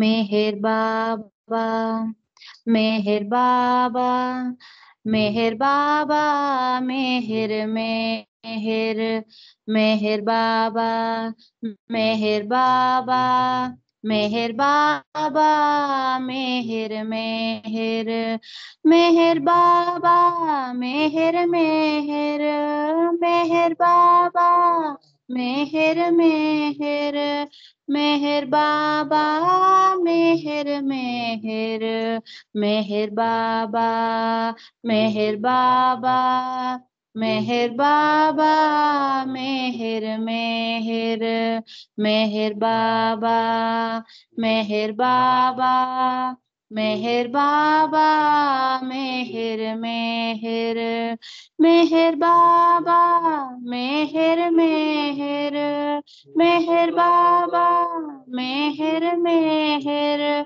मेहर बाबा, मेहर मेहर, मेहर बाबा, मेहर बाबा, मेहर बाबा, मेहर मेहर, मेहर बाबा, मेहर बाबा, मेहर बाबा, मेहर मेहर, मेहर बाबा, मेहर मेहर, मेहर बाबा, मेहर मेहर, मेहर बाबा, मेहर मेहर, मेहर बाबा, मेहर बाबा, मेहर बाबा, मेहर बाबा, मेहर बाबा, मेहर मेहर, मेहर बाबा, मेहर बाबा, मेहर बाबा, मेहर मेहर, मेहर बाबा, मेहर मेहर, मेहर बाबा, मेहर मेहर, मेहर बाबा, मेहर मेहर, मेहर बाबा, मेहर बाबा, मेहर बाबा, मेहर मेहर, मेहर बाबा, मेहर बाबा, मेहर बाबा, मेहर मेहर, मेहर बाबा, मेहर मेहर, मेहर बाबा, मेहर मेहर, मेहर बाबा, मेहर मेहर, मेहर बाबा, मेहर बाबा, मेहर बाबा, मेहर मेहर, मेहर बाबा, मेहर बाबा, मेहर बाबा, मेहर मेहर, मेहर बाबा, मेहर मेहर, मेहर बाबा, मेहर मेहर, मेहर बाबा, मेहर मेहर, मेहर बाबा, मेहर बाबा, मेहर बाबा, मेहर मेहर, मेहर बाबा, मेहर बाबा, मेहर बाबा, मेहर मेहर, मेहर बाबा, मेहर मेहर, मेहर बाबा, मेहर मेहर, मेहर बाबा, मेहर मेहर, मेहर बाबा, मेहर बाबा, मेहर बाबा, मेहर मेहर, मेहर बाबा, मेहर बाबा, मेहर बाबा, मेहर मेहर,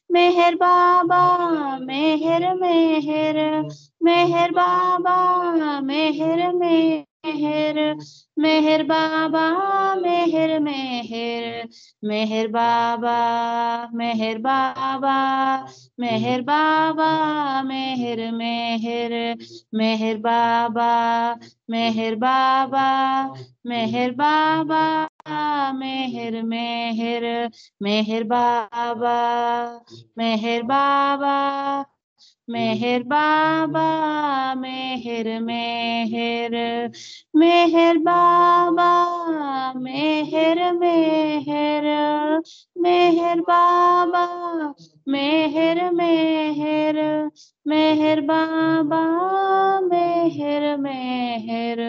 शाश्वत प्रीतम अवतार मेहर बाबा की जय। मेहर बाबा की जय।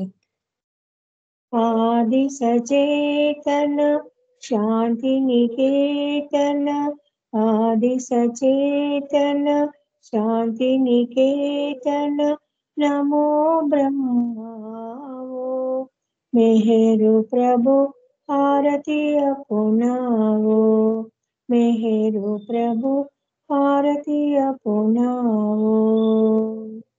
प्रेम दीपमय जलाओ, निबिड़ा अंधेरा मिटता पाओ। प्रेम दीपमय जलाओ, निबिड़ा अंधेरा मिटता पाओ। तुम्हें चढ़ाओ अपना सब कुछ, तुम्हें चढ़ाओ तुम मुझको सरसाओ। मेहरो प्रभु आरती अपनाओ, मेहरो प्रभु आरती अपनाओ।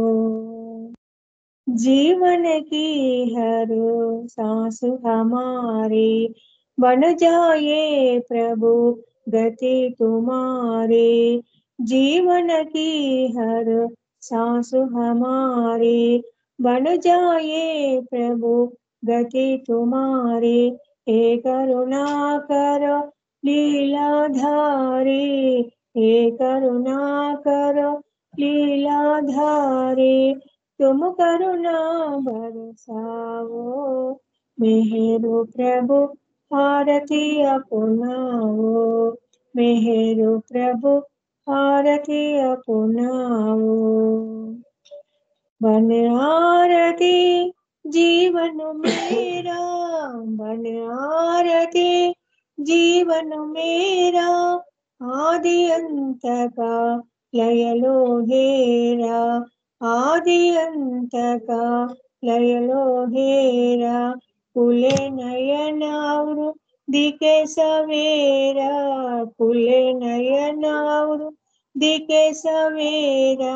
तुम मुझ में जाओ, मेहरो प्रभु आरती अपनाओ, मेहरो प्रभु आरती अपनाओ।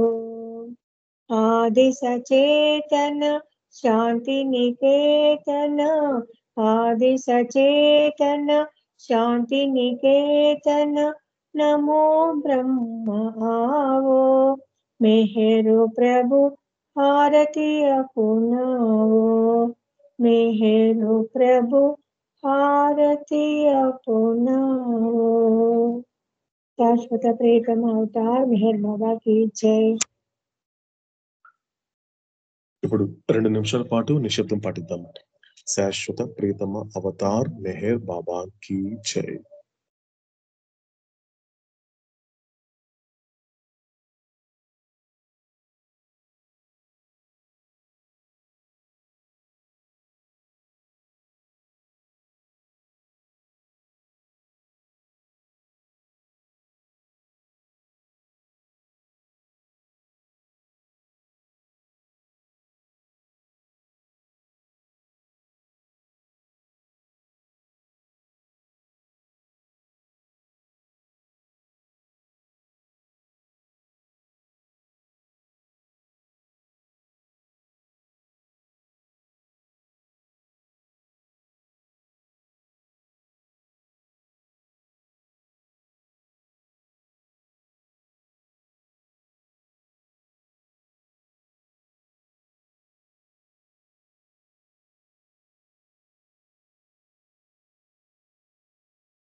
శాశ్వత ప్రియతమ అవతార్ మెహర్ బాబా కీ జై.